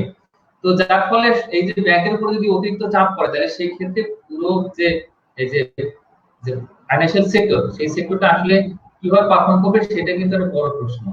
তো এই জায়গায় যদি আমরা মাথায় রাখি, তাহলে সেই ক্ষেত্রে আরেকটা যেটা খুব একটা ভয়ঙ্কর একটা চিন্তার বিষয়, সেটা হলো যে স্পেশাল ইকোনমিক জোন ঠিক আছে যে 17টা মোটামুটি কাজ হচ্ছে এগুলো শুনতে পাচ্ছি অনেকদিন ধরে। স্পেশাল ইকোনমিক জোন অথরিটি যখন তৈরি হলো, তারপর থেকে কিন্তু মানে প্রচন্ড গতিতে কাজ হচ্ছে, সেখানে একেবারে ফাস্ট ট্র্যাকে আমাদের প্রতিগুলো ইমপ্লিমেন্টেশন হবে, কিন্তু আলটিমেটলি কিন্তু ওরকম তেমন কিছু হয়নি। আর কৃষি জমির কথা যেটা আনু স্যার বললেন, যে আসলে ঘটনা সত্যি যে আসলে কৃষি জমি অধিগ্রহণ করে কিন্তু এই জায়গাগুলো তৈরি করা হচ্ছে। তো সেই জায়গাতে আসলে কর্মসংস্থান কতটুকু হবে, আর কর্মসংস্থান একটা দুটো জায়গা থেকে কর্মসংস্থান একটা মারাত্মক ঝুঁকির মধ্যে পড়বে। একটা হলো করোনা পরিস্থিতি, সেটার কারণে এমনিতেই কন্ট্রাকশন হচ্ছে এমনিতে, যার ফলে কর্মসংস্থানের উপরে এমনিতেই একটা চাপ আছে, এটা একটা বিষয়। আর একটা হচ্ছে বৈদেশিক কর্মসংস্থান, সেখানে একটা বড় রকমের চাপ তৈরি হওয়ার বড় একটা সম্ভাবনা আছে। তার কারণ এই যে ওয়েল বেসড ইকোনমি, মানে মিডল ইস্ট ইকোনমি, সেখানে তো সবচেয়ে বেশি সংখ্যক লোক আমাদের দেশের যারা নিয়োজিত তারা আছেন, আর পাশাপাশি অন্যান্য দেশ যেগুলো আছে সেগুলো থেকেও কিন্তু একটা বড় রকমের কন্ট্রাকশন তৈরি হবে। স্যার ধারণা করা হচ্ছে 7 লাখের মতো, আরো বেশি হতে পারে, কারণ ফর্মাল ইনফর্মাল দুটো মিলে, কারণ যতজন ফর্মালি এমপ্লয়েড মোটামুটি ট্র্যাক রেকর্ড আছে, তো তাদের সংখ্যা যতটুকু আছে তার চাইতে অনেক মানে অন্তত তার সমান বা তার কাছাকাছি কিন্তু ধরা হয় যেটা ইনফর্মালি তারা এমপ্লয়েড। যার ফলে এই যে একটা ফল নামবে, একটা ধেয়ে আসা মন্দা, আমাদের দারিদ্র এমনিতেই অনেকখানি বেড়ে গেছে বলে অনেক হিসাব এসছে, তো তার সঙ্গে আমাদের অসমতা বেড়ে গেছে, মানে যারা ধনী মানুষ তাদের কিন্তু আয় কমেনি, যারা গরিব তাদের আয় কমে গেছে। তো একটা বড় রকমের অসমতার একটা হিসাব আমরা কিন্তু খুব দ্রুত পেয়ে যাবো। এই যে অ্যাসেসমেন্টটা হচ্ছে, ব্র্যাক এবং প্ল্যানিং কমিশন তারা জয়েন্টলি কাজ করছে একটা অ্যাসেসমেন্ট করার জন্য, তো সেটার ফলাফল আসলে আমরা এই আরো দরিদ্র মানুষের সংখ্যা কতটুকু বাড়লো সেটা একটা হিসাব পাবো, এছাড়া অসমতা কতটুকু হলো সেটা একটা হিসাব পাবো। তো এই বিষয়গুলো যদি আমরা মাথায় রাখি, এবং এটা কিন্তু এক ধরনের প্যারাডক্স তৈরি করছে, মানে আমাদের ঠিক আসলে এই করোনার কারণে যে নেতিবাচক প্রভাবগুলো তৈরি হলো, সেটা মোকাবেলার জন্য আসলে বাজেটটা তৈরি হওয়া উচিত ছিল। কিন্তু যেটা হলো যে আমাদের এই যে মিডিয়াম টার্ম বাজেট ফ্রেমওয়ার্ক, সেটা যে ইন্ডিকেশন দিয়েছে গত 1 বছর আগে, আমরা সেই 1 বছর আগের প্রজেকশন অনুযায়ী আমাদের সেই প্রজেক্ট গুলো আছে এবং সেই যে বরাদ্দ গুলো আছে, সেই বরাদ্দের উপরে সামান্য কিছু অ্যাড অন হয়েছে, যার ফলে এই যে সমস্যাগুলো যেগুলো আসলো সেগুলো কনটেক্সটে কিন্তু বাজেটটাকে যে পুরো রিশাফল করা, নতুন করে যে প্রায়োরিটি গুলো ঠিক করা, সেগুলো আসলে ওইভাবে দেখতে পাইনি। আমাদের বাজেট যে বক্তৃতা আছে সেটা মিডিয়াম টার্ম ম্যাক্রোইকোনমিক পলিসি স্টেটমেন্ট সেখানেও আসেনি। আর আমাদের ওভারঅল যে আসলে অ্যালোকেশনের প্যাটার্ন সেই জায়গা থেকে ওই জিনিসগুলো আসেনি, যার ফলে এটার কনটেক্সটে আসলে কালো টাকার যে বিতর্ক, সেই বিতর্ক তো নিশ্চয়ই সেটা একটা বড় ইস্যু, কিন্তু আমাদের সার্বিকভাবে যে একটা নেতিবাচক পরিস্থিতি যেটা তৈরি হয়েছে পুরো অর্থনীতিতে এবং সমাজে, তো সেই জায়গাতে বাজেট আসলে কতটুকু কাজ করবে, যদি বাস্তবায়ন হতে পারে, যতটুকু অতিরিক্ত বরাদ্দ হলো বা এই যে সহায়তা যে প্রণোদনা তহবিল, সেটা যদি বাস্তবায়ন হয়, পুরোপুরি বাস্তবায়ন হয়, তার কারণ বাস্তবায়নের ক্ষেত্রে একটা বড় অসঙ্গতি আছে, সেটা আমি উল্লেখ করে আমার কথাগুলো শেষ করবো। সেটা হলো যে আপনারা হয়তো কেউ কেউ জানেন যে আসলে যে ঋণ যে ডিসবার্সমেন্ট যেটা, সেটা আসলে কিভাবে হয়। সেটা হলো মূলত ব্যাংক এবং ক্লায়েন্ট তাদের মধ্যে যে সম্পর্ক, সেই সম্পর্কের ভিত্তিতে হয়। তার ফলে ক্লায়েন্টের সঙ্গে আসে মানে কোন ধরনের ক্লায়েন্টের সঙ্গে ব্যাংকের সম্পর্ক ভালো থাকে, নিশ্চয়ই যারা বড় তাদের সঙ্গে, যারা একেবারে মেগা বিজনেসম্যান, যে সমস্ত গ্রুপ অফ ইন্ডাস্ট্রি, তারা কিন্তু মোটামুটি ঋণের বেশিরভাগই নিয়ে থাকে।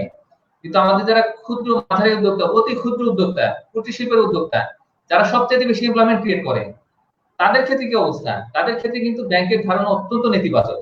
তারা ব্যাংকগুলো কিন্তু সবসময় বলে থাকেন যে আসলে এই সমস্ত যে সমস্ত শিল্প উদ্যোক্তা বা যারা হলো একদম ক্ষুদ্র মাঝারি শিল্পের উদ্যোক্তা, ক্ষুদ্র শিল্পের উদ্যোক্তা, তারা নাকি সবচেয়ে কম রেজিলিয়েন্ট, যেটা একেবারে সম্পূর্ণ ভুল ধারণা এবং ভুল প্রচার।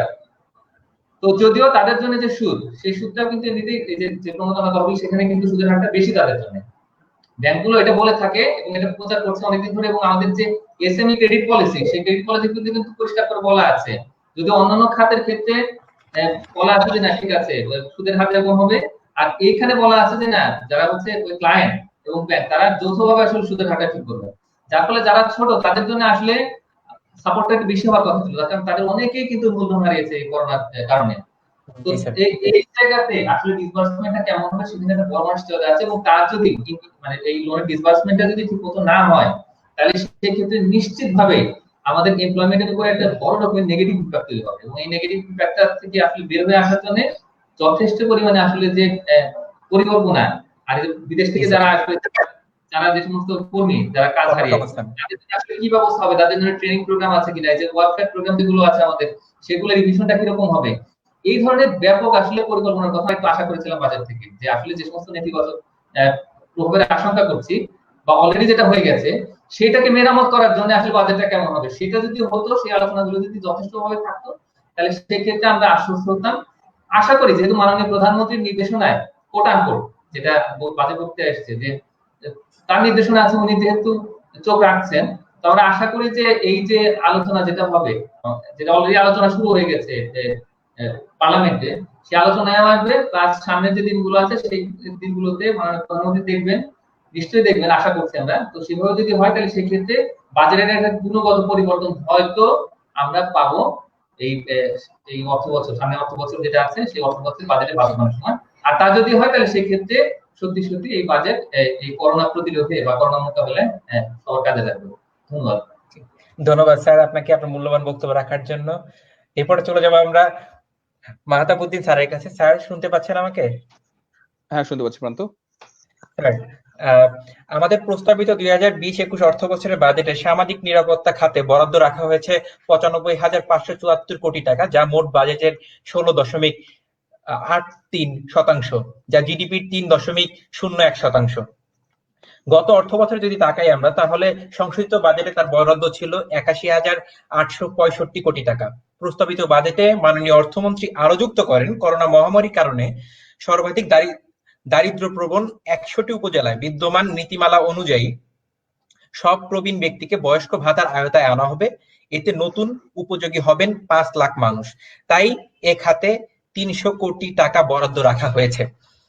তো এক্ষেত্রে অনেকেই বলছেন যে আমাদের বাজেটে দারিদ্রতাকে উপেক্ষা করা হয়েছে, এ আশঙ্কা করা হচ্ছে। কারণ আমাদের আশঙ্কা করা হচ্ছে যে আমাদের দারিদ্র পরিস্থিতি 10.4% থেকে 35.40% পর্যন্ত দাঁড়াবে এই করোনা পরিস্থিতির কারণে। এই বিষয়ে ডক্টর কাজী খলিকুজ্জামান আহমেদ বলেছেন, বাজেটের শিরোনাম মানুষ বাঁচানো হলেও গতানুগতিকভাবে প্রবৃদ্ধিকেই প্রাধান্য দেয়া হয়েছে।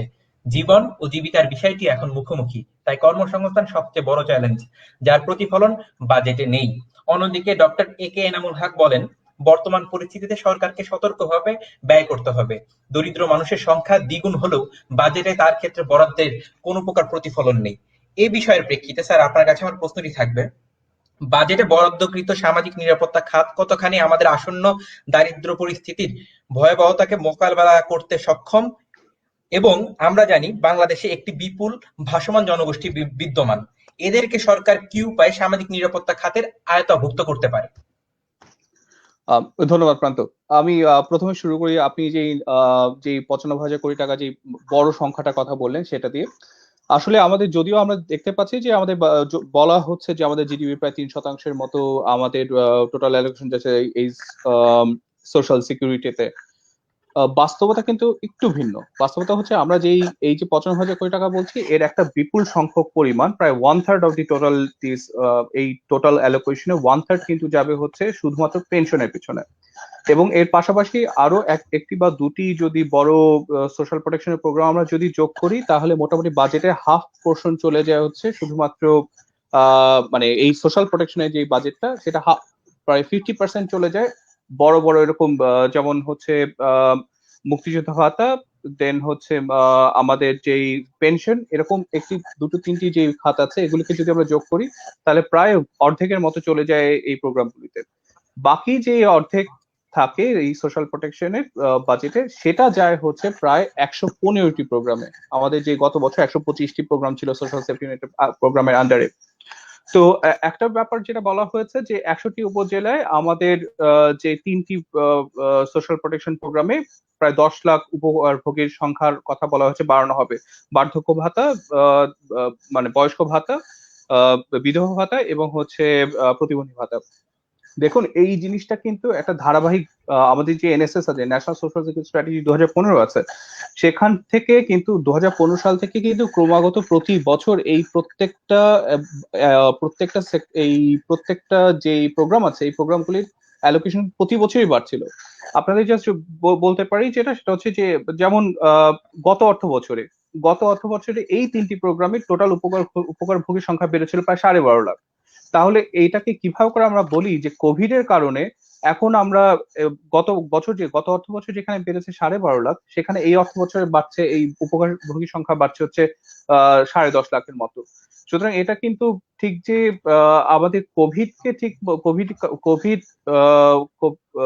মানে কোভিড এর কারণে যে অবস্থার সৃষ্টি হয়েছে, যেমন এখানে নগর দারিদ্র্য, আমরা বারবার বলছি যে আমাদের দারিদ্র্যের হার 20.5% থেকে, আমাদের একটা অ্যানালাইসিস আমরা করেছি সালেম থেকে, সেখান থেকে আমরা যেটা দেখেছি যে আমাদের এই দারিদ্র্যের হার 20.5% থেকে সেটা এখন বেড়ে প্রায় 41% হয়েছে।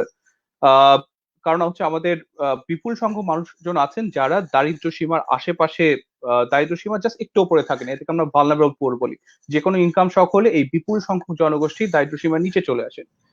তো এই ভালনারেবল পুয়ারতে একটা বড় অংশ কিন্তু থাকে হচ্ছে নগরে। আমাদের বাজেটে কিন্তু এই নগর দারিদ্র্যের জন্য কোনো কিছু নেই।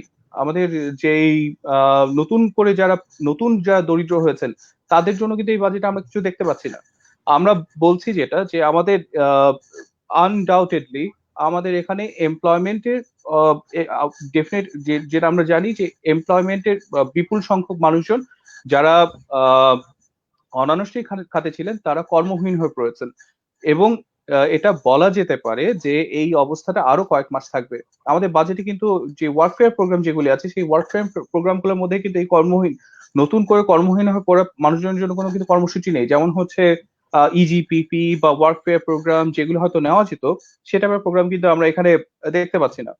আপনারা জাস্ট যদি বাজেটের ডকুমেন্টটা দেখেন, তাহলে বাজেটের আমাদের যে সোশ্যাল প্রোটেকশন যে প্রোগ্রামগুলি আছে, সেগুলি দুটো বা তিনটি মিনিস্ট্রি অ্যাকচুয়ালি সবচেয়ে বেশি প্রোগ্রামগুলি ইমপ্লিমেন্ট করেন।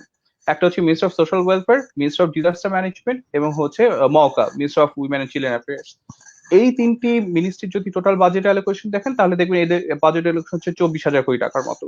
সুতরাং এই যে 95,000 টাকার একটা বড় অ্যামাউন্টের কথা আমরা বলছি, এটা কিন্তু পুরোটা কিন্তু আমাদের আমরা যে সোশ্যাল প্রোটেকশন বলতে যে প্রোগ্রামগুলি বুঝি, যে বয়স্ক ভাতা, বিধবা ভাতা বা হচ্ছে বাচ্চাদের স্কুলের স্টাইপেন্ড, সেগুলি কিন্তু সে হারে বাড়েনি। আরেকটা ব্যাপার আমি বলতে চাই, আমাদের বাজেটে কিন্তু আপনার এডুকেশনের সাথে আরেকটা যেটা রিলেটেড, সেটা হচ্ছে সোশ্যাল প্রোটেকশনের যে রিলেটেড হচ্ছে এডুকেশন সেক্টর।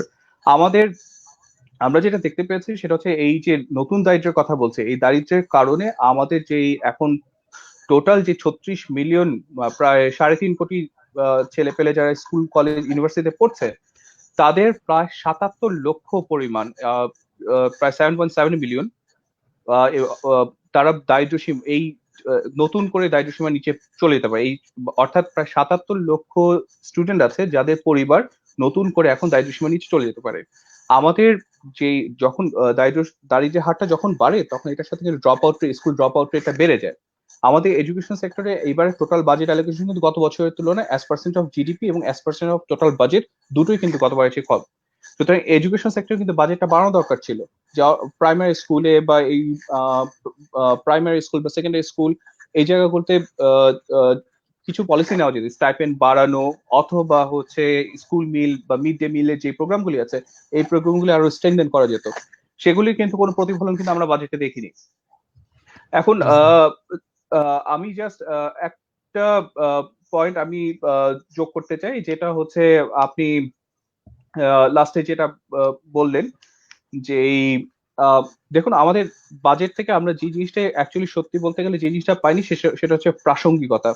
যে এই বাজেটে টোটাল অ্যালোকেশনের সবচেয়ে বড় বরাদ্দ যেগুলি দেখবেন যেটা প্রতি বছর থাকে, যেমন আমাদের পাবলিক অ্যাডমিনিস্ট্রেশন, দেন হচ্ছে ডিফেন্স, এই জায়গাগুলো দেখেন ডিফেন্স আমাদের টোটাল বাজেট প্রায় 34,000 কোটি টাকা আমরা দেখতে হচ্ছে ডিফেন্সে যাচ্ছে। আমাদের স্বাস্থ্যের 16 কোটি একটা দেশের মানুষ কোভিড এর মতো একটা জায়গায় আমরা আক্রান্ত, সেখানে আমরা স্বাস্থ্যে দেখতে হচ্ছে 29,000 কোটি টাকার মতো বাজেট। তো পয়েন্টটা সেটা হচ্ছে হামিদ স্যার বলেছেন বা অন্যরা পয়েন্ট আউট করেছেন যে স্বাস্থ্যের হয়তো এডিশন নেওয়ার কথা নেই, নেয়ার এবিলিটি নেই, কিন্তু দেখুন একটা জিনিস হচ্ছে যে আমাদের এখন যে ক্রাইসিসের মধ্যে যাচ্ছে এই ক্রাইসিসটা কিন্তু আনপ্রেসিডেন্টেড। এরকম একটা সময় এটাকে it's kind of world like একটা সিচুয়েশন, যেখানে জরুরি অবস্থার মতো একটা অবস্থা। এখানে যে কোনো কিছু যেটা হওয়া উচিত সেটা হচ্ছে জাস্ট ডু দিস। এখানে কোনো রকমের ওই আমলাতান্ত্রিক জটিলতা থাকার কথা না। সবকিছু হবে হচ্ছে অ্যাডহক টাইপের, যে দেখুন আমার এটা পারচেস করতে হবে, এটা পারচেস করুন। এবং আমরা একটা জিনিস অ্যাকচুয়ালি গভর্নমেন্টের কাছে এবার যেটা দেখতে পেয়েছি সেটা হচ্ছে কিছুটা সদিচ্ছা আমরা গভর্নমেন্টের কাছে কিন্তু দেখেছি। যে দুর্নীতিগুলি যেখানে হয়েছে, যে সোশ্যাল প্রোটেকশনের যেই দুর্নীতিগুলো হচ্ছে, সেখানে অনেক চেয়ারম্যানকে কিন্তু বরখাস্ত করা হয়েছে তাদের কাছ থেকে। যেই হেলথ সেক্টরে যে প্রকিউরমেন্টের রিলেটেড যেই দুর্নীতি হয়েছে সেখানে কিন্তু জড়িতদের বিরুদ্ধে ব্যবস্থা আমরা দেখতে পাচ্ছি হয়েছে, যেটা আগে অনেক সময় আমরা এরকম দেখিনি। তো সেই পার্সপেক্টিভে আমি বলতে পারি যে আমাদের এই বাজেটে এই জায়গাটা আরো জোর দেওয়া, মানে আমাদের যদি বাজেটে যদি বরাদ্দটা বাড়ানো হতো এবং যদি এই গভর্নেন্সটা যদি ইস্যু করা হতো, একটা পলিটিক্যাল মোটিভেশনটা যদি আমরা স্ট্রং একটা পলিটিক্যাল মোটিভেশন যদি এনশিওর করা যেত, তাহলে ডেফিনেটলি আমরা হয়তো একটা বেটার বাজেট আমরা দেখতে পেতাম এবং এটাই বেটার ইমপ্লিমেন্টেশন পেতাম। প্রান্ত, আমি কি সবগুলি প্রশ্ন অ্যান্সার করেছি আপনার? জি স্যার আমি পেয়েছি স্যার প্রশ্নটা। ধন্যবাদ স্যার আপনার মূল্যবান বক্তব্যের জন্য স্যার। আমি এরপর চলে যেতে চাই সৈয়দ আব্দুল হামিদ স্যারের কাছে। স্যার শুনতে পাচ্ছেন আমাকে? জি শুনতে পাচ্ছি। হ্যাঁ স্যার, আমাদের যে এই বছর আমাদের অর্থ বছরে আগামী অর্থ বছরে অডিয়েন্স কি আছে? অডিয়েন্স থাকলে তাদের কোশ্চেন নিয়ে নিতে পারেন, তাহলে একটু লাইভলি হবে যদি সুযোগ থাকে। অবশ্যই ফেসবুক লাইভে হচ্ছে না, অবশ্যই ওনাদের যদি কোনো কোশ্চেন থাকে অবশ্যই স্যার সেদিকে আমরা নজর রাখবো স্যার। স্যার, আমরা একটা বিষয় দেখেছি যে আমাদের আগামী অর্থ বছর যেটা প্রস্তাবিত হয়েছে 2020 এবং 21, সেখানে কর মুক্ত সীমা ধরা হয়েছে 3 লক্ষ টাকা, নারী ও 65 বছরের বেশি ব্যক্তিদের ক্ষেত্রে 3,50,000 টাকা। অর্থাৎ গত বছর অর্থ বছরের তুলনায় 50,000 টাকা বৃদ্ধি করা হচ্ছে করমুক্ত আয় সীমা। সেখানে পিআরআই এর নির্বাহী পরিচালক ডক্টর আহসান এইচ মনসুর বলেছেন, বৈশ্বিক করোনা পরিস্থিতির প্রেক্ষাপটে উচ্চ জিডিপির যে প্রবৃদ্ধি ও রাজস্ব আয়ে সরকারের যে উচ্চবিলাসী আকাঙ্ক্ষা তা সময় উপযোগী নয়। অন্যদিকে সিপিডি এর নির্বাহী পরিচালক ডক্টর ফাহমিদা খাতুন বলেছেন, প্রস্তাবিত 2020-21 অর্থ বছরের বাজেটে 49.5% আয় বাড়ানো একটি অবিস্মরণীয় ঘটনা। এই প্রসঙ্গগুলোতেই আবার বাজেট প্রসঙ্গগুলোতেই অর্থমন্ত্রী যে কথাগুলো বলেছেন তা হচ্ছে, এবারের বাজেট একটি মানবিক বাজেট। তিনি আরো যোগ করেন, অর্থনীতি নয়, এই বাজেটে প্রাধান্য পেয়েছে মানুষ। আগে ব্যয় করব, আয় পরে ভাববো। প্রতি বছর অর্থনৈতিক উন্নয়ন কম্পোনেন্ট গুলো প্রাধিকার পেত, তবে এবার প্রাধিকার পাচ্ছে মানুষ। এই প্রসঙ্গে স্যার আপনার কাছে আমার প্রশ্নটি থাকবে, প্রস্তাবিত 2020-21 অর্থ বছরের বাজেটকে সার্বিক বিবেচনায় আপনি কতখানি মানবিক বাজেট হিসেবে দেখছেন স্যার? দেখুন, এখানে তো অনেকগুলো পয়েন্ট আছে, মানে এক না স্যার, কথায় জি উত্তর স্যার। দেওয়াটা ডিফিকাল্ট। হ্যাঁ, আমি যেটা বলবো সেটা হলো যে এই বাজেট যেটা ধরা হলো যে 5,68,000 কোটি টাকার বাজেট আমাদের এই গিভেন কনটেক্সটে, হ্যাঁ, সেই জায়গাটাতে আসলে আমরা এই বাজেটটা কতটুকু বাস্তবসম্মত। আমাদের যে রেভিনিউ প্যাটার্ন আমরা দেখতে পাচ্ছি যে আমরা কিন্তু দেখেন যে সবাই কিন্তু বাজেট বাড়তে চাচ্ছে। দেখেন এখানে সব কয়টা সেক্টর, এই যে আমরা আলোচনা করলাম হেলথ, তারপরে ধরেন যে কৃষি, তারপরে সোশ্যাল সিকিউরিটি, ওদিকে মাহফুজ আলোচনা করলেন কোনটা নিয়ে যেন, এটা মাহফুজ কোনটা নিয়ে আলোচনা করলেন আমি ভুলে গেলাম, সরি। হ্যাঁ, হোয়াটএভার। সো প্রত্যেকে আমরা সব সব দেখেন যে সব সেক্টর কিন্তু আমরা বাজেট বাড়াতে চাচ্ছি। এখন তাহলে সরকারের রেভিনিউটা কোন জায়গা থেকে আসবে সেই জায়গাটা কিন্তু আমরা খেয়াল করছি না, এবং আমরা সাথে সাথে কি করছি, যে যুক্তিসঙ্গত ভাবে সমালোচনা করছে যেটা, সেটা হলো যে বিভিন্ন জায়গায় ট্যাক্স বাড়িয়ে দেওয়া হয়েছে, যেমন মোবাইল ফোনের উপর, তারপরে ইন্টারনেটের উপরে ট্যাক্স বাড়িয়ে দেওয়া হয়েছে আর কি। হ্যাঁ, এখন এখানে যেটা করার দরকার ছিল আসলে আমাদের একটু কিচ্ছতা সাধনের নীতি অবলম্বন করা দরকার ছিল, এবং কিচ্ছটা সাধনের নীতি থেকে আমাদের যে এই যে লিকেজ গুলো আছে, বিভিন্ন মন্ত্রণালয়ে বাজেট বাস্তবায়নের যে লিকেজ আছে, আমি তো মনে করি যে স্বাস্থ্য সেক্টরে যদি লিকেজ না থাকতো তাহলে এর থেকে এখন যে পরিমাণ সেবা আমরা উৎপাদন করছি, এই পরিমাণ সেবা উৎপাদন করতে এর থেকে অর্ধেক খরচ করলেও হতো, অথবা অন্যভাবে বলতে পারি যে এই পরিমাণ টাকা দিয়ে আমরা কিন্তু এর থেকে 2-3 গুণ বেশি সার্ভিস প্রডিউস করতে পারতাম।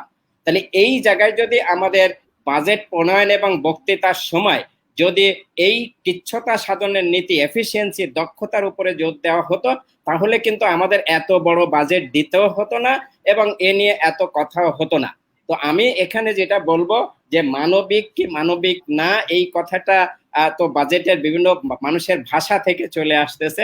প্রথমে যেটা একটা অবাস্তব বাজেট, যেটা সেটা কখনো তো মানবিক হতে পারে না, আগে বাস্তবসম্মত হতে হবে, জি স্যার। তারপরে মানবিকতার কোশ্চেন জি আসতে স্যার, পারে। জি স্যার। আমি বোঝাতে পারছি বিষয়টা? তো এখানে বাস্তবসম্মত হওয়ার জন্য এবারের বাজেটটা কমিয়ে গত বছরে যা ছিল তার থেকেই কমিয়ে রাখা উচিত ছিল, এবং সেখানে স্লোগানটা হওয়া উচিত ছিল যে লোক আমরা এখন একটা যুদ্ধ সিচুয়েশনে আছি বাংলাদেশ সহ সারা পৃথিবীতে, এবং এটা একটা ইমার্জেন্সি সিচুয়েশন। এখানে আমাদেরকে সবাইকে বাজেট ব্যবহারে সতর্ক থাকতে হবে, এবং আমাদের একটা পয়সাও যেন অকাজে ব্যয় না হয়, একটা পয়সাও যেন কোনো কালোবাজারি বা কোনো সিন্ডিকেট চক্রের আওতায় না চলে যায়।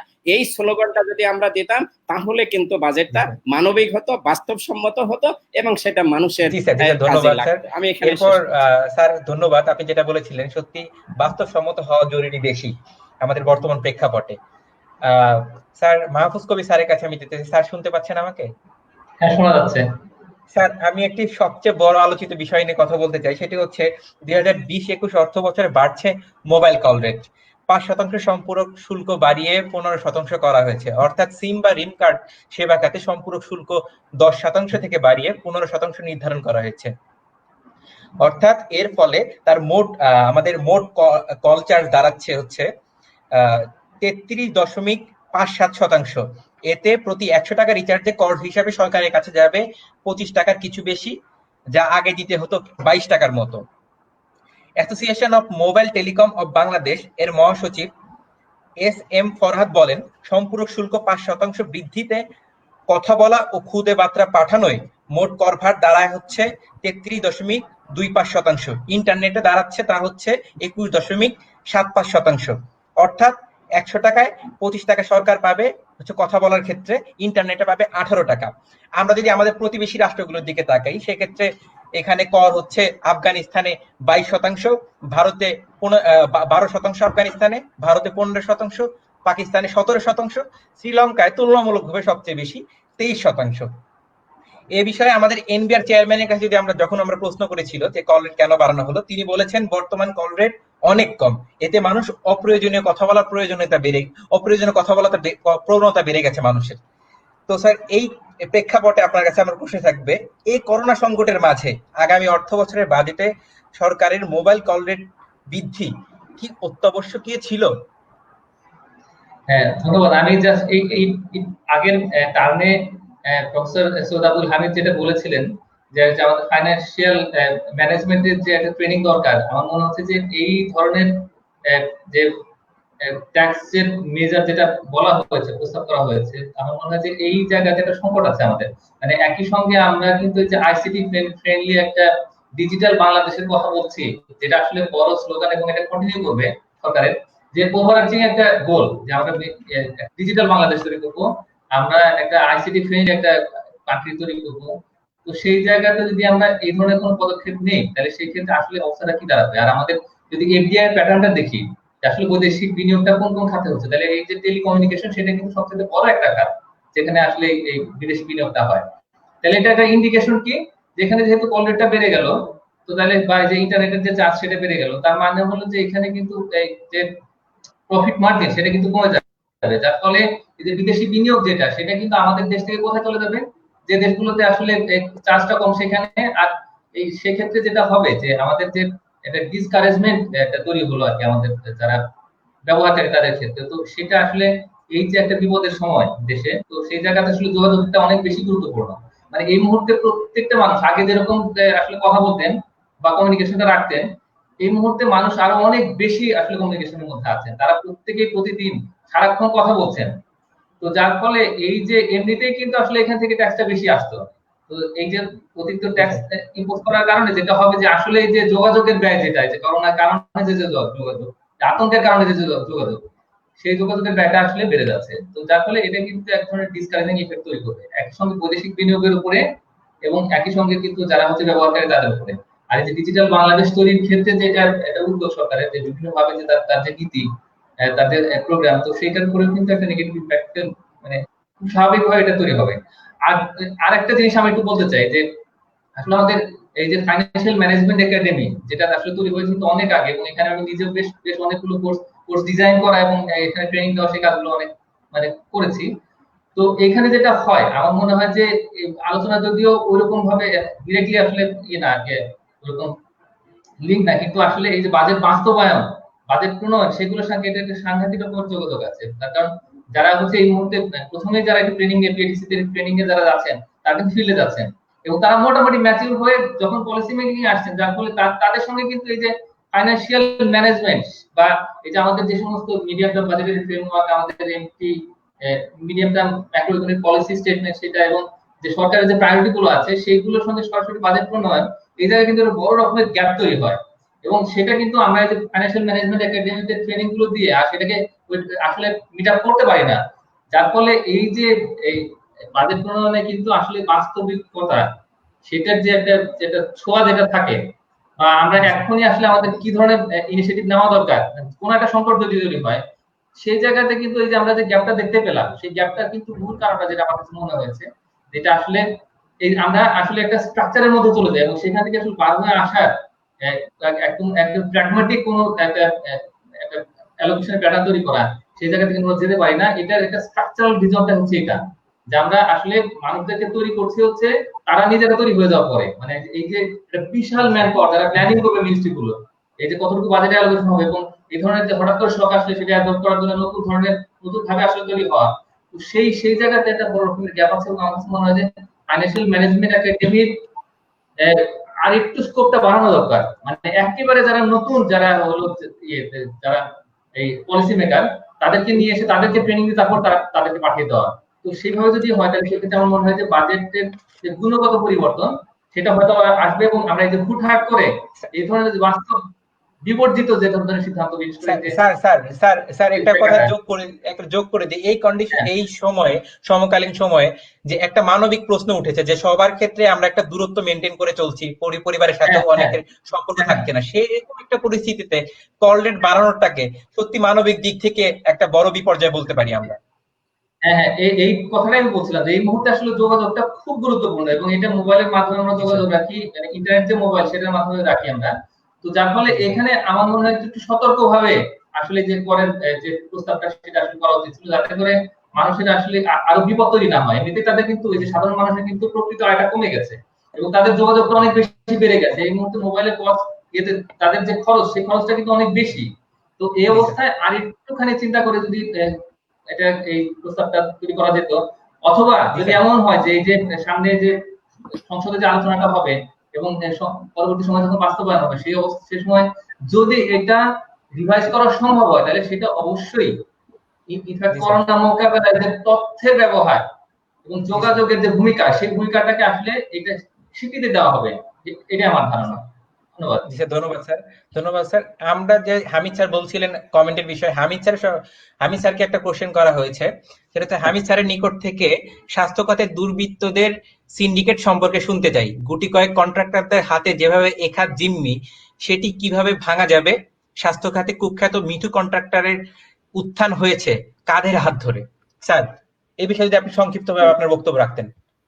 দেখুন, এই যে সিন্ডিকেট চক্র শুধু স্বাস্থ্য খাতে না, প্রকিউরমেন্ট রিলেটেড মানে ডেভেলপমেন্ট রিলেটেড যে বাজেট বাস্তবায়ন এবং যে সমস্ত মিনিস্ট্রিতে এগুলো আছে, সব মিনিস্ট্রিতে কম বেশি আছে, সেখানে কিন্তু এই সিন্ডিকেট চক্র আছে। এবং এই সিন্ডিকেটের জন্ম কিন্তু এই যে 2-1 বছরে না, এটা দীর্ঘদিন ধরে আমাদের এই সিন্ডিকেট চক্র কিন্তু আছে আর কি। এবং স্বাস্থ্য খাতে বেসিক্যালি যেটা হয় সেটা হলো যে প্রয়োজনটা নির্ধারণ করেও কিন্তু এই সিন্ডিকেট চক্র, স্বাস্থ্য খাতের কি যন্ত্রপাতি কিনতে হবে এই প্রয়োজনটা নির্ধারণ করেও কিন্তু সিন্ডিকেট চক্র। তাহলে এখন চিন্তা করেন যে এই সিন্ডিকেট চক্রকে যদি ভাঙতে হয় তাহলে আমাদের ম্যানেজারদেরকে আরো বেশি দক্ষ, এফিশিয়েন্ট হয়ে উঠতে হবে। দ্যাট মিনস তাদের আরো বেশি ক্যাপাসিটি থাকতে হবে এবং তাদের আরো ক্ষমতা দিতে হবে। ক্ষমতা মিনস হচ্ছে যে আমাদের সব ক্ষমতা কিন্তু সেন্ট্রালাইজড এবং 2-1 জনের কাছে থাকে। ক্ষমতা যদি অনেকজনের কাছে থাকে তাহলে সিন্ডিকেট চক্র কিন্তু অনেকের কাছে রিস্ক করতে হয়, সেটা তাদের জন্য কষ্টকর হয়ে যায়। কিন্তু ক্ষমতা যদি 1-2 জনের কাছে থাকে তাহলে সিন্ডিকেট চক্রের জন্য কিন্তু এটা সহজ। তাকে যদি বাইন করে ফেলতে পারে কোনোভাবে, অথবা মোটিভেট করতে পারে, অথবা হুমকি ধুমকি দিয়ে যদি তাকে কুপকাত করতে পারে তাহলে কিন্তু সহজ হয়ে যায়। তো এখানে সহজ সমাধান আমি যেটা বলবো সেটা হলো এটাকে ডিসেন্ট্রালাইজ করে দেওয়া। ক্ষমতা কে পারচেজ এবং যে বাজেট যে খরচ এগুলোকে যদি কেনাকাটা এটা যদি ডিস্ট্রিক্ট এবং উপজেলা পর্যায়েও দিয়ে দেওয়া যায়, সেখানেও যে কিছু কারাপশন হবে না তা নয়, হবে, শুরুতেই হবে। কিন্তু আমরা একটু পরীক্ষা নিরীক্ষা করে দেখতে পারি। আমরা দেখেছি যে স্বাস্থ্য সেবার ক্ষেত্রে যে যন্ত্রপাতিগুলো কেনা হয় তার বেশিরভাগ প্রায় 60-70 এবং 75%-এরও বেশি সেটা হসপিটাল পর্যন্ত পৌঁছাতে সেগুলো অকেজো থাকে। দ্যাট মিনস যখন বাক্সটা ওপেন করা হয় তখন সেটা অকেজো অবস্থায় পাওয়া যায়। মানে দাম দিয়ে কেনা হচ্ছে, হয়তো হাইয়েস্ট রেটে কেনা হচ্ছে বা হাইয়েস্ট রেটের থেকে হয়তো বেশি দাম দিয়ে কেনা হচ্ছে, কিন্তু যন্ত্রটা কেনা হচ্ছে খুব কম কোয়ালিটির। যে এই যে বিষয়গুলো দাঁড়িয়ে সেটা হলো যে সেন্ট্রালাইজড, যদি এইটা যদি ধরেন যে ডিসেন্ট্রালাইজ করা হয়, উপজেলাকে বা ডিস্ট্রিক্টকে বা সংশ্লিষ্ট হসপিটালকে যদি ক্ষমতা দিয়ে দেওয়া হয় যে তোমরা এটা কেন, তখন কিন্তু উপরে মহলে যারা আছে তারা কিন্তু সুপারভাইজারি রোলটা প্লে করতে পারে যে তোমাকে টাকা দেওয়া হয়েছে, তোমার যন্ত্র কোথায় দেখাও এবং যন্ত্র সচল আছে কি আছে না সেটা দেখাও। কিন্তু কখনো উপর থেকে যখন দিচ্ছে তখন নিচের লোকজন তো আর কোয়ারিজ করতে পারে না যে আমাদের কেন ভাঙ্গা যন্ত্রপাতি দিলে, আমাদের কেন অকেজো যন্ত্রপাতি দিলে। সো ম্যানেজমেন্টটা হতে হবে টপ ডাউন আর নিডটা হতে হবে বটম আপ নিড এবং বটম আপ ম্যানেজমেন্ট থাকবে। দ্যাট মিন ডিসেন্ট্রালাইজ ম্যানেজমেন্ট এবং সুপারভিশন যেটা সেটা থাকতে হবে, সুপারভিশন মনিটরিং সেটা থাকতে হবে উপর থেকে। তাহলে এই দুটোর কম্বিনেশনে হচ্ছে কাজ করে। এটাই হচ্ছে যে আমাদের স্বাস্থ্য সহ সব মন্ত্রণালয় এটা অনুপস্থিত, এই জন্য আমাদের প্রতিষ্ঠানগুলো কাজ করতে পারছে না। এখানে আমি আরেকটা কথা বলবো যেটা প্রসঙ্গক্রমে, সেটা হলো যে আমাদের সব যে সার্ভিস প্রোডাকশন যে ইনস্টিটিউশন গুলো আছে যেখান থেকে আমরা জনগণ সার্ভিস আশা করি, যেমন অধিদপ্তর গুলো, মিনিস্ট্রি আছে পলিসি মেকিং এর জন্য, অধিদপ্তর করা হয়েছে সেটা সার্ভিসটাকে জনগণের দোরগোড়ায় পৌঁছে দেওয়ার জন্য। এখানে দেখেন মানে ঝামেলাটা যেখানে, সেটা হলো যে সবগুলো অধিদপ্তরেই প্রেশনে লোক এসে, ডেপুটেশনে লোক এসে তারা উচ্চ যে পজিশন গুলো, সোশ্যাল ওয়েলফেয়ার সহ যত পজিশন গুলো আছে, মাহতাব যেহেতু সোশ্যাল সিকিউরিটি নিয়ে কাজ করে ও এগ্রি করবে, সেটা হলো যে সব ডাইরেক্টর থেকে শুরু করে উপরে পজিশন গুলো সব হচ্ছে যে ডেপুটেশনে আসা বিসিএস ক্যাডার থেকে।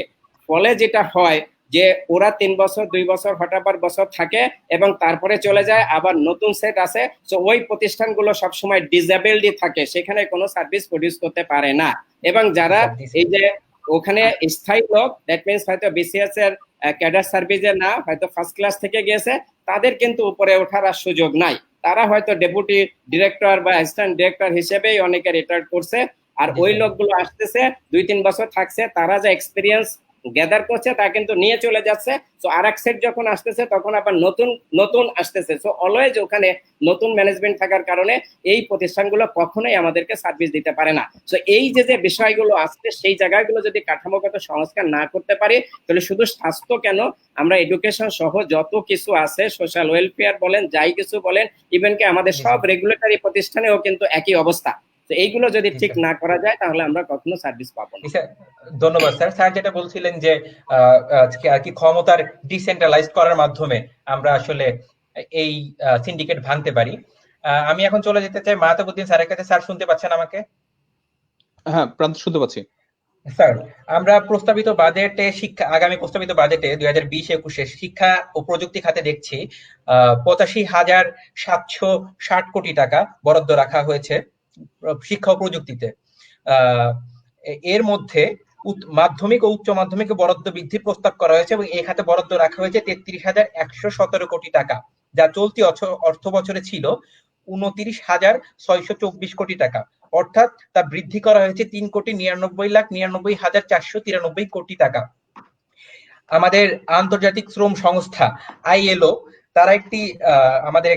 তারা গত একটি সমীক্ষা প্রকাশ করেছে গত 27 মে। তারা সেখানে বলেছে কোভিড-19 এর ফলে সবচেয়ে বেশি ধাক্কা পোহাতে হবে কর্মসংস্থানের ক্ষেত্রে তরুণদের। তারা ধারণা করছে এই করোনার এই বিশাল প্রকোপে লকডাউন একটি প্রজন্মের উত্থান ঘটতে যাচ্ছে আগামীর বিশ্বে। তো সেই ক্ষেত্রে তারা আরো বলেছেন যে এখন যে তরুণরা এখন 6 জনের মধ্যে একজন কাজ বন্ধ করে দিয়েছেন এবং যারা বর্তমানে কাজে নিয়োজিত আছেন তাদের কাজের পরিমাণ 23% কমে গিয়েছে।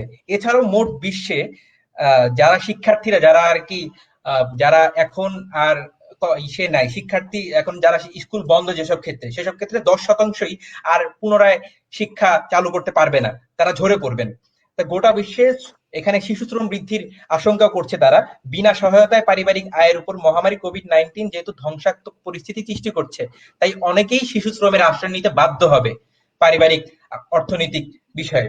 সেক্ষেত্রে অস্থায়ীভাবে স্কুল বন্ধ রয়েছে 130টি দেশে, অর্থাৎ 10 কোটিরও বেশি শিক্ষার্থী এখন প্রভাবিত হচ্ছে এই করোনার ফলে।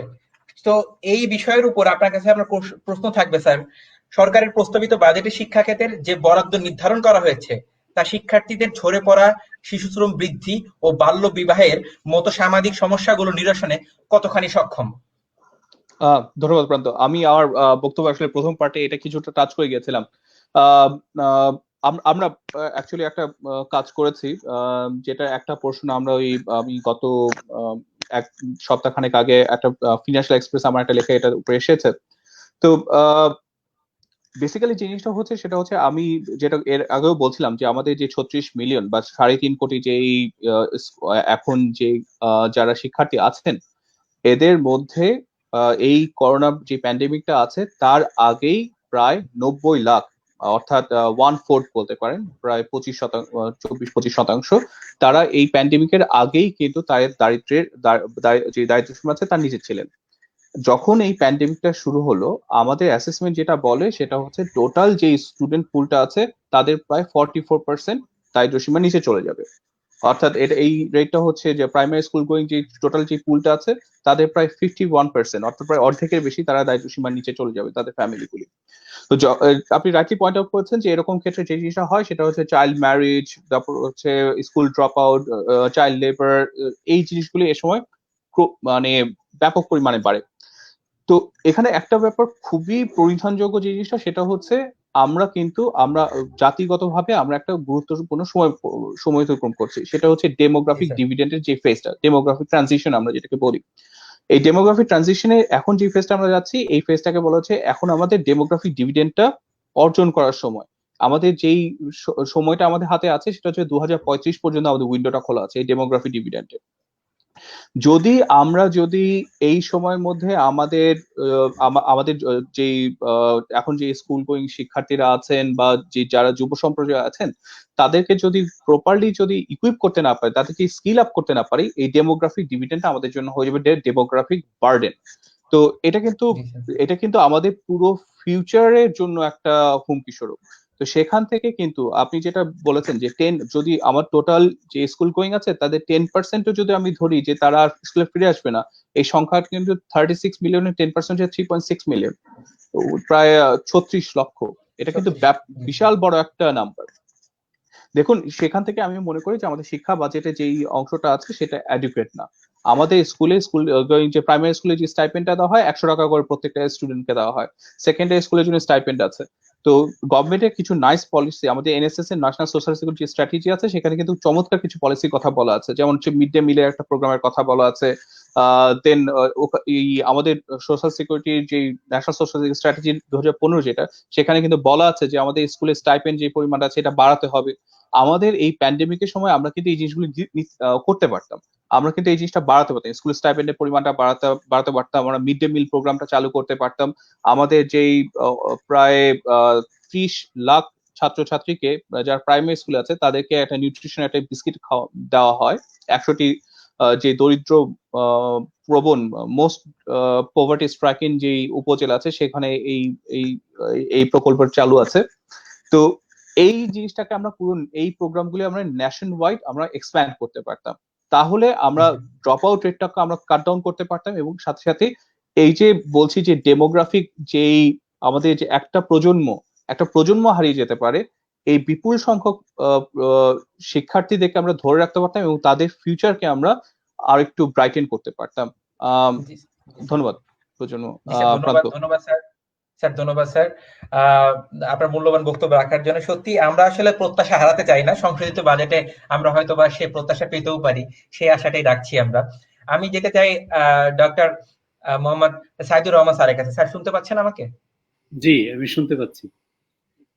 স্যার, আমাদের বাজেটে অর্থমন্ত্রী বলেছেন আন্ডার ইনভয়েসিং ও ওভার ইনভয়েসিং এর মাধ্যমে অর্থ পাচার এবং কর ফাঁকি অভিযোগ রয়েছে, তাই এটি রোধে প্রস্তুত করা হচ্ছে নতুন আইন, যাতে কর ফাঁকি প্রমাণিত হলে তার উপর 50% কর আরোপ করা হবে।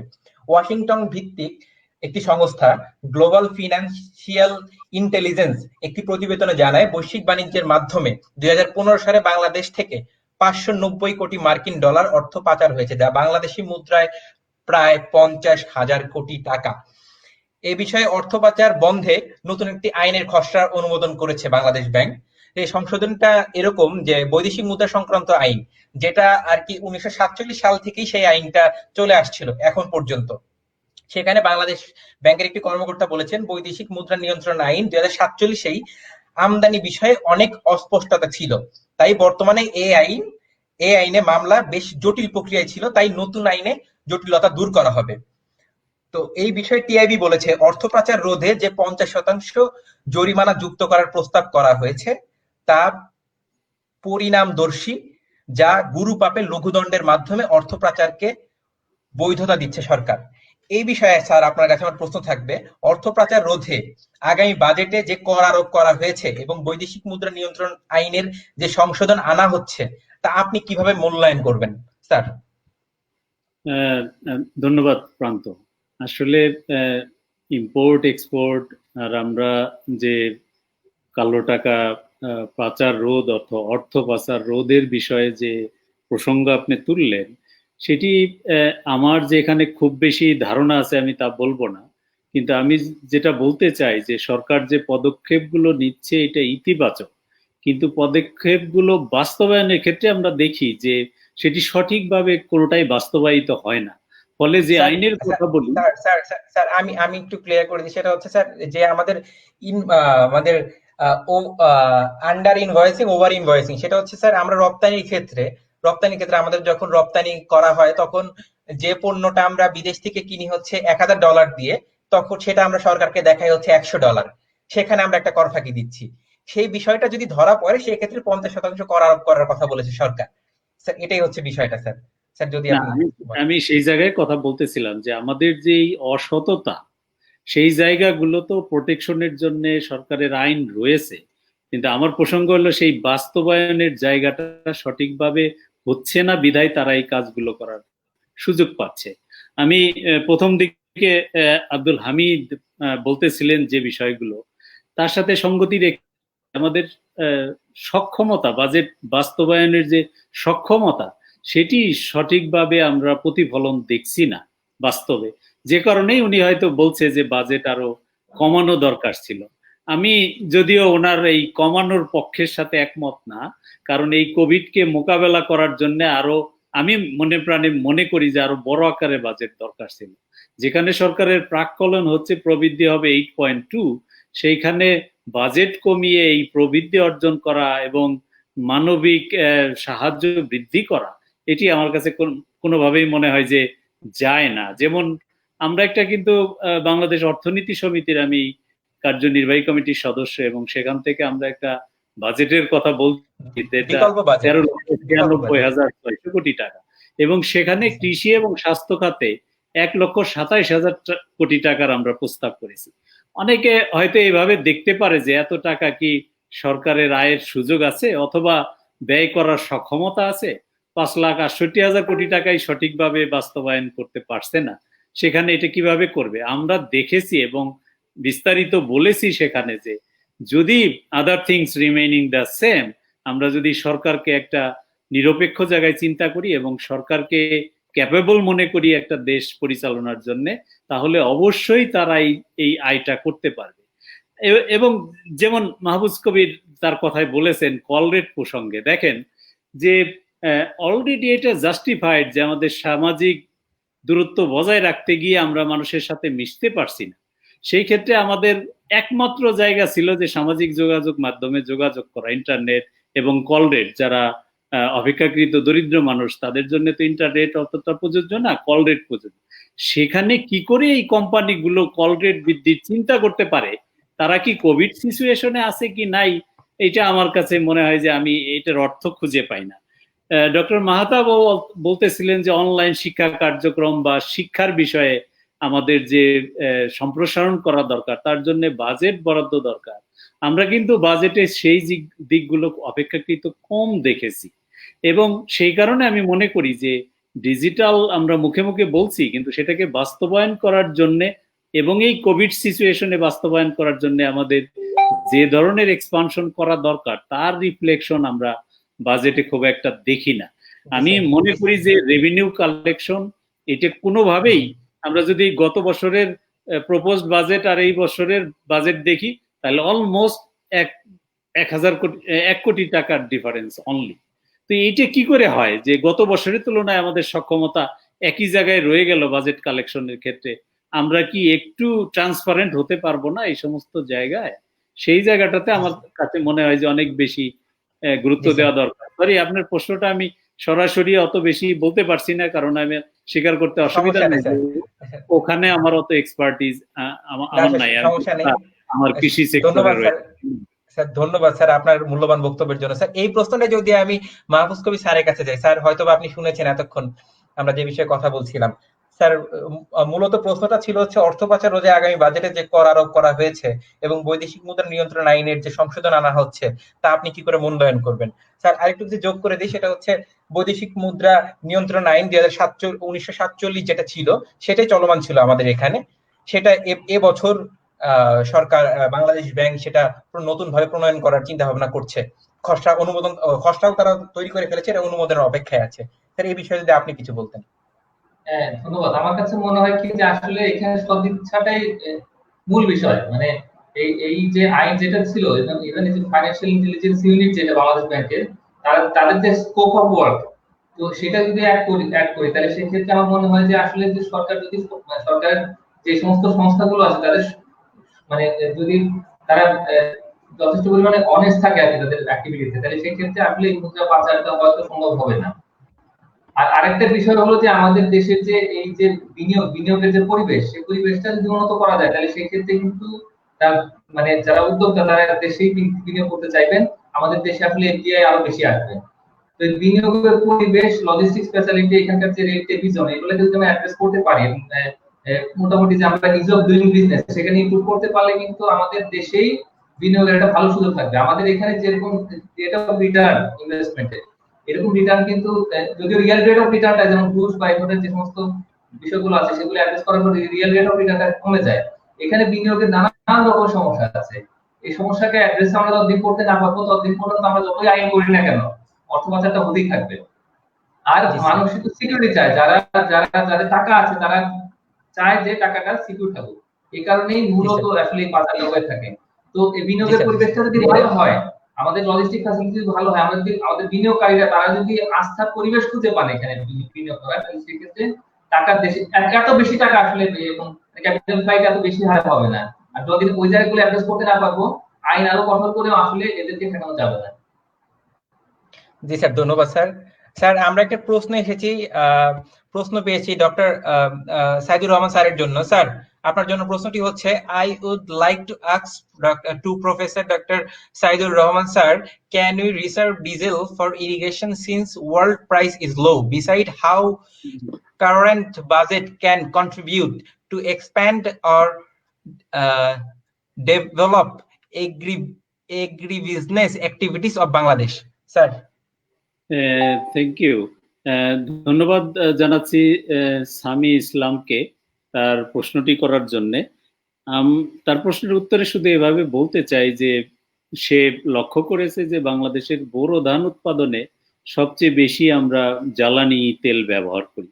সেই জ্বালানি তেল ইলেকট্রিসিটি সাবসিডাইজ, কিন্তু তারপরেও কৃষকের দেখা যায় উৎপাদন খরচের একটা মেজর অংশ হচ্ছে ইরিগেশন। এখন যেহেতু ওয়ার্ল্ড প্রাইস জ্বালানি তেলের অপেক্ষাকৃত কম, আমরা সরকারের বাজেটে দেখিনি, কিন্তু আমার কাছে মনে হয় তার প্রশ্ন শুনে এবং আমার নিজস্ব গবেষণার আঙ্গিক থেকে আমি মনে করি যে সরকারের এটিও একটি ভাবার সময় এসেছে যে আমরা কিছু ডিজেল রিজার্ভ করতে পারি কিনা, যেটা আমরা নেক্সট ইরিগেশন সিজনে ব্যয় করতে পারবো। তাতে আমাদের কৃষকদের কস্ট অফ প্রোডাকশন রিয়েলি কমে যাবে। We don't have any storage facilities for diesel, but এটা কি সরকারকে কিন্তু ভাবতে হবে। তার পাশাপাশি ও আরেকটা প্রশ্ন করেছে যে এগ্রি বিজনেস ডেভেলপমেন্ট। এখন দেখুন, বাণিজ্য কৃষির কথা আমরা বলছি, এদেরকে যদি কৃষিকে যদি বাণিজ্যিক করতে হয়, তাহলে কিন্তু এগ্রি বিজনেসকে আমাদের সাপোর্ট দিতে হবে। সরকার এসএমই খাতে বেশ কিছু বরাদ্দ এবং অ্যালোকেশন দিয়েছে কোভিড উপলক্ষে, কিন্তু সেটি এগ্রিকালচার বেসড কিনা এটি কিন্তু আমরা দেখি যে সেই ক্ষেত্রে অপেক্ষাকৃত কম। আমরা আপনার প্রথম দিকের কথা বলি একটা, সেটা হলো আপনি বলতেছিলেন যে ইন্টারমিডিয়ারিজ তারাই, কৃষকরা ধান কিনলে কৃষকরা পায় না, এটা ইন্টারমিডিয়ারিজটা নিয়ে নেয়। আমি শুধু আপনাদেরকে বলবো, এখানে বেশিরভাগই মনে হচ্ছে যে ইকোনমিক্স ব্যাকগ্রাউন্ড, সেই কারণে আমি বলতে চাই যে ইন্টারমিডিয়ারিজদের কখনো উচ্ছিষ্ট ভাবলে হবে না। তারা মার্কেট এজেন্ট হিসেবে আমাদেরকে দেখতে হবে, কারণ তারা কৃষকের প্রোডাক্ট কিন্তু কনজিউমারের কাছে সর্বশেষ পর্যায়ে পৌঁছে দেয়। সুতরাং তারা একটা এজেন্ট, এবং তাদের ব্যবসাকেও কিন্তু আমাদের এই কোভিড সিচুয়েশনে টিকিয়ে রাখা দরকার। ফলে তারা যদি অ্যাক্ট করে এবং তারা মোটিভেটেড হয় অপেক্ষাকৃত কম এক্সপোর্ট করার জন্য। স্যার এই বিষয়ে স্যার আমরা বলতে চাই যাচ্ছে স্যার, আমাদের সেই বিষয়ে আমাদের কোনো দ্বিমত নেই যে তারা আমাদের এক্সপ্লোর করে ব্যবসাটা, কিন্তু তারাই হচ্ছে আমাদের কৃষকরা তাদের যে মূল্য তারা খরচ করছে কৃষি পণ্য উৎপাদনের ক্ষেত্রে, সেই মূল্যটাও তারা পাচ্ছেন না। আমাদের প্রশ্নটা সেখানে স্যার, মধ্যস্বত্বভোগীরা আমাদের লাভের অংশটা নিচ্ছেই, আমাদের যে প্রাপ্যতা তাও আমাদের আমরা কৃষকের হাতে দিতে পারছি না। সেখানেই আমাদের আসলে প্রধান প্রশ্ন। দেখেন যে গভর্নমেন্ট যখন প্রকিউর করে, তার প্রাইসটা ধানের মন এখন 1040 টাকা কেজি।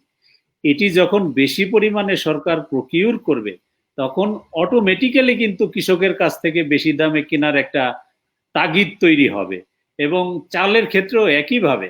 কিন্তু সেখানে যদি সিন্ডিকেট থাকে, যেটা ডক্টর হামিদ বলতেছিলেন, সেই সিন্ডিকেটটা মনিটর করার দায়িত্ব কিন্তু সরকারের।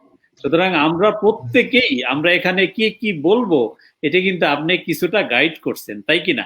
যদি তাই করে থাকেন, তাহলে সরকারকেও এরকম একটা ভূমিকায় থাকতে হয়, যেখানে সরকার এই এজেন্ট গুলোকে তারা গাইড করবে। ফলে কৃষির উন্নয়নের জন্য, দেশের অর্থনীতি যেহেতু কৃষি নির্ভর, এই জায়গাটায় উন্নয়ন করতে হলে এগ্রি বিজনেসকে সরকারের গুরুত্ব দিতে হবে। আমি সামিকে ধন্যবাদ জানাই তার এই প্রশ্নটি করার জন্য। জি স্যার, ধন্যবাদ স্যার। আমি এখন মাহতাবউদ্দিন স্যারের কাছে চলে যাই। স্যার আমি আপনি আপনার সংক্ষেপে আমাদের সার্বিক বিবেচনায় বা আমাদের আলোচনার বিষয়ের উপরে যে প্রস্তাবিত বাজেট কতখানি প্রত্যাশা মিটালো, সেক্ষেত্রে সংশোধনী বাজেটের ক্ষেত্রে আপনার প্রত্যাশা কি থাকবে, সংক্ষেপে যদি আপনাদের বলতেন, আমাদের সময় স্বল্পতার কারণে স্যার। আচ্ছা, ধন্যবাদ প্রান্তক। আমি জাস্ট একদম একটা জিনিস যেটা বলতে চাই সেটা হচ্ছে, দেখুন, যখন আমাদের এই বাজেটটা যেটা হওয়া দরকার ছিল খুবই ফোকাসড, আমাদের কিছু একদম আমাদের যে জিনিসটা দরকার ছিল, আমরা একটা বড় প্রশ্ন হচ্ছে whether we got our priorities right. আমরা যদি আমাদের প্রায়োরিটিস যদি রং সিলেক্ট করি এট দ্য প্রথমেই, তাহলে কিন্তু আমরা আমাদের সব মানে সামগ্রিক উন্নয়ন ভালো হবে না। তো সেদিক থেকে যখন আমাদের এই বাজেটটা যেটা হওয়া উচিত ছিল, এই বাজেটটা খুব ফোকাস হওয়া উচিত ছিল। কিছু প্রায়োরিটি সেক্টর, একদম ব্রড কিছু প্রায়োরিটি সেক্টরকে সিলেক্ট করা হচ্ছে, যেমন সোশ্যাল প্রোটেকশন, এগ্রিকালচার, এডুকেশন এবং হচ্ছে হেলথ কেয়ার, এরকম কিছু ব্রড সেক্টর গুলোকে বলা উচিত ছিল যে এই জায়গাগুলোতে আমরা একদম স্পেসিফিক্যালি এগুলি করছি, আর বাকি সেক্টর গুলোর ক্ষেত্রে কৃচ্ছ্রতা সাধনের কথা বলা দরকার ছিল। তো এটা একটা বড় কারণ হচ্ছে আমরা দেখতে পাচ্ছি অনেকগুলি বড় বড় প্রজেক্টে বিপুল পরিমাণ টাকা অ্যালোকেশন রাখা হয়েছে। যখন আপনি এখানে কিছু বড় প্রজেক্টে হয়তো টাকা বলা যেত, হ্যাঁ এই প্রজেক্টগুলো আমার প্রায়োরিটি, তাহলে আমি প্রজেক্টের একটু স্লো ডাউন করি, এখানে 16,000 কোটি টাকা না দিয়ে আমি 12,000 টাকা দিই, বাকি 4,000 টাকা আমি স্বাস্থ্যতে দিই বা এডুকেশনে নিয়ে যাই। এটার কারণ হচ্ছে যদি আমি অ্যালোকেশন প্রথমেই যদি আমি 16,000 বা 20,000 কোটি টাকা যদি একটা বড় প্রজেক্টের জন্য আমি রেখে দেই, তখন সেই পরবর্তীতে ওই প্রজেক্ট থেকে কিন্তু আমার জন্য ট্রান্সফার করে নিয়ে এডুকেশনে বা হেলথ কেয়ারে এটা কিন্তু আনা সম্ভব না। এই জায়গাটা আমার মনে হয় যে এই জায়গা থেকে আমি মনে করি যে আমাদের যে সংসদীয় বাজেট যেটা হবে সেখানে এই ফোকাসটা রাইট করা, ফোকাসটা মানে স্ট্রেংথেন করা দরকার। জি স্যার, বুঝতে পারছি স্যার। স্যার আমি চলে যেতে চাই স্যার সাইদ আব্দুল হামিদ স্যারের কাছে। হামিদ স্যার শুনতে পাচ্ছেন স্যার? স্যার, সার্বিক আলোচনার ভিত্তিতে আমাদের বাজেটের প্রত্যাশা এবং সংশোধনী ক্ষেত্রে আপনি আপনার মূল্যবান বক্তব্যটি সংক্ষেপে শেষ করতেন স্যার।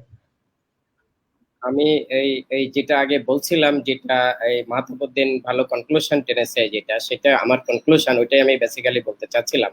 কৃচ্ছ্রতা সাধন মানে ওটা যে যেখানে বাজেট আমাদের বেশি দরকার, যেমন সোশ্যাল সিকিউরিটি সহ, হেলথ সহ, কোভিডের এই যে খাদ্য সহায়তা সহ যে বিষয়গুলো আছে, যেহেতু আমাদের প্রথমে বেঁচে থাকতে হবে, সেই জায়গাগুলোতে হচ্ছে যে বাজেট বেশি দিতে হবে এবং সেটা দিয়ে কার্যকরীভাবে খরচ করতে হবে।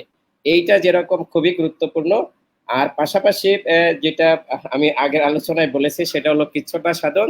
তো যেখানে এই মুহূর্তে হয়তো আমাদের অত ইমার্জেন্সি নাই, যে ডেভেলপমেন্ট প্রজেক্টটা হয়তো আমাদের আগামী 1 বছরে সুফল দিবে না, হয়তো আগামী 5 বছর লাগবে, সেটা হয়তো অপেক্ষা করা যেতে পারে যে আরো কিছুদিন, যে আমরা অন্তত এই পরিস্থিতি থেকে যেন উতরিয়ে যেতে পারি, জীবন এবং জীবিকা আমাদের বাঁচিয়ে রাখতে পারি।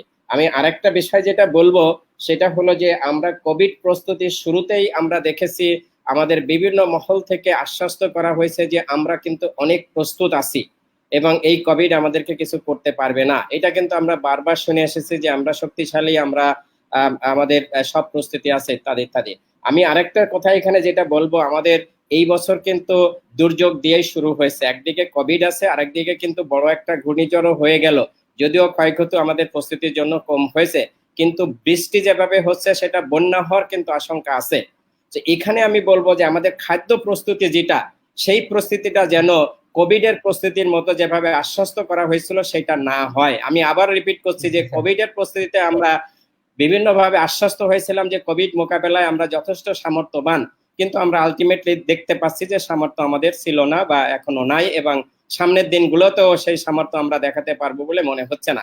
ঠিক একইভাবে খাদ্য যদি আমাদের শর্টেজ হয়, কারণ পৃথিবী এখন যে অবস্থায় আছে, কোনো দেশ থেকে দ্রুত কিন্তু খাদ্য আমদানি করা সম্ভব নয়, কারণ সেই দেশগুলোতেও খাদ্য সংকট রয়েছে। খাদ্য আমদানি কিন্তু খুব ডিফিকাল্ট হয়ে যাবে। আমি বেসিক খাদ্য শস্যের কথা বলছি, আমাদের চাল এবং গম বা এই যে জাতীয় আমাদের যে মেইন ফুড স্টাফ যেটা আছে, তো এই জায়গাগুলোতে সরকারের প্রস্তুতি থাকা উচিত।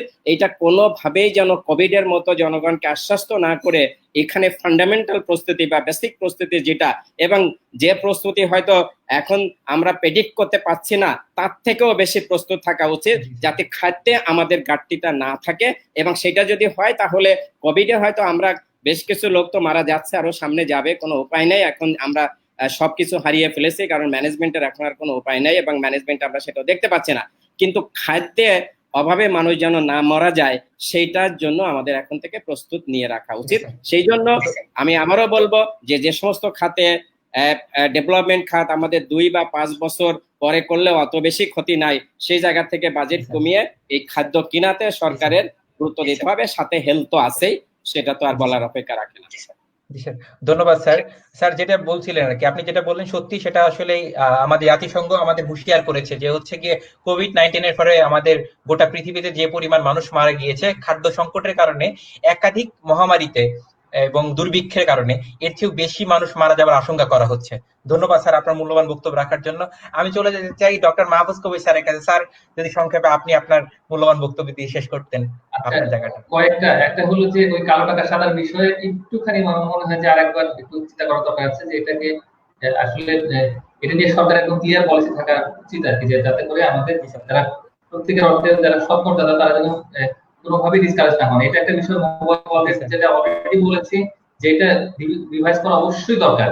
আর এর পাশাপাশি এমপ্লয়মেন্টের জন্য একটা স্ট্র্যাটেজি অবশ্যই আমাদেরকে একটু রাখতে হবে, যে তার কারণ এই যে ব্যাপক পরিমাণে কিন্তু কর্মহীনতার ঢল নামবে, বিদেশি কর্মসংস্থান, দেশি কর্মসংস্থান, এই দুটো জায়গাতে এখানে অল্টারনেটিভ স্ট্র্যাটেজি কি হবে এটা ঠিক করে, এবং সেই অনুযায়ী আসলে নতুন প্রোগ্রাম নেওয়া যেতেই পারে।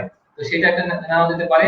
আর একটা বিষয় হচ্ছে যে দারিদ্র বেড়ে যাচ্ছে, এবং এইটাকে অ্যাড্রেস করার জন্য, অসমতা বেড়ে যাচ্ছে, এটাকে অ্যাড্রেস করার জন্য আমাদের একটুখানি রিডিজাইন করা দরকার। আমাদের যে অঙ্গইচ্ছের প্রজেক্টগুলো আছে পোভার্টি এলিভেশনের জন্য, সেটা দেখতে হবে রেমিটেন্সটা কমে যাবে।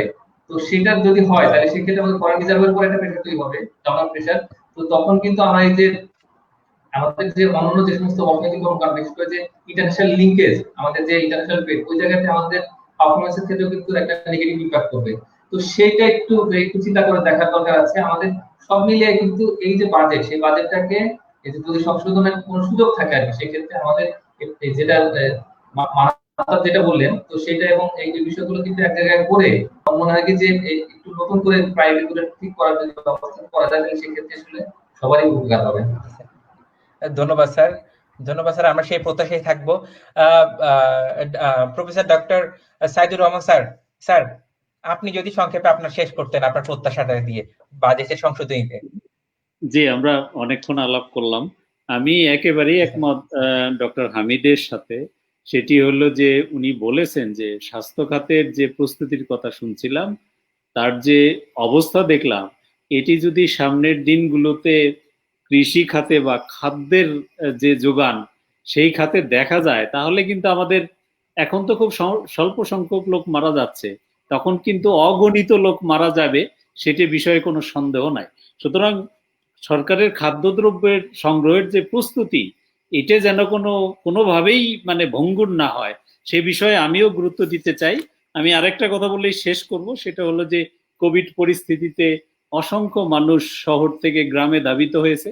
সুতরাং গ্রামের কর্মসংস্থান বৃদ্ধির জন্য সরকারকে অবশ্যই পদক্ষেপ নিতে হবে, এবং সেখানে সেটা হতে পারে রাস্তাঘাট মেরামত, হতে পারে পুকুর সংস্কার, এবং অতিরিক্ত কৃষি উৎপাদন কাজে তাদেরকে নিয়োজিত করার একটা পরিবেশ তৈরি করতে হবে। তাহলেই তারা কর্মসংস্থানে ধাবিত হবে, এবং সামাজিক যে অস্থিরতা তৈরি হইতে পারে সেটাও কিন্তু সরকারকে ভাবতে হবে। লাস্ট কথা, এই কোভিড যদি যথাযথভাবে সরকার মোকাবেলা করতে না পারেন, তার জন্য সরকারের প্রস্তুতি রাখা দরকার, এবং সেই প্রস্তুতি যদি আমরা এখনই এবং বাজেটে উল্লেখ না রাখি, এবং আমরা যে সামাজিক মাধ্যম যোগাযোগ মাধ্যমে যে আলোচনাগুলো করছি, সেগুলো যদি সরকার বিবেচনায় না নিয়ে বাজেটকে চূড়ান্তভাবে রিভাইজ না করেন, তাহলে আমরা দিব্য দেখতে পাচ্ছি যে একটা শঙ্কায় সরকার কিন্তু পড়ে যাবে।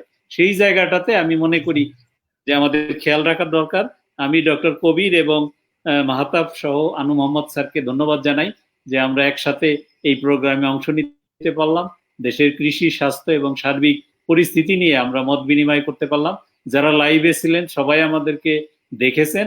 আমাদের কন্ট্রিবিউশন আপনার মাধ্যমে কাজে লাগবে, এই প্রত্যাশা রেখে আমি শেষ করছি। ধন্যবাদ সবাইকে। ধন্যবাদ স্যার। আমাদের আসলে প্রস্তাবিত বাজেটে যা হওয়ার হয়েছে, আসলে আমরা সবাই চাচ্ছি যে প্রস্তাবিত বাজেটে কিছু সংশোধনী আমাদের আলোচনা উঠে এসেছে, সেই সংশোধনী যদি সম্ভব হয় সেটা আমাদের পক্ষে আমরা উপকৃত হব, এবং যদি তাও না হয় আমাদের বাজেটের বরাদ্দের সর্বোচ্চ জানি আমরা তার সদ্ব্যবহার করতে পারি, সেই প্রত্যাশায় আমরা রাখবো। আমাদের সাথে এতক্ষণ যুক্ত থাকার জন্য স্যার আপনাদের সকলকে অসংখ্য ধন্যবাদ, আমাকে সার্বিকভাবে সহযোগিতা করার জন্য। ধন্যবাদ স্যার আপনাদের সকলকে। আমরা আমাদের আলোচনার একদম শেষ প্রান্তে উপস্থিত। আমরা প্রত্যাশা রাখবো আগামী 2020-21 অর্থ বছরে অর্থনৈতিক সংকটের যে আমরা আশঙ্কা করছি তার অবসান ঘটবে, এবং যারা এত দীর্ঘক্ষণ ধরে আপনাদের মূল্যবান সময় ব্যয় করে আমাদের সঙ্গে যুক্ত ছিলেন তাদের প্রত্যেকেই আমি ধন্যবাদ জানাচ্ছি হৃদয়ের অন্তঃস্থল থেকে। এবং একটা কথাই বলবো, সুস্থ থাকুন, সুস্থ রাখুন, নিরাপদ থাকুন। ধন্যবাদ সকলকে।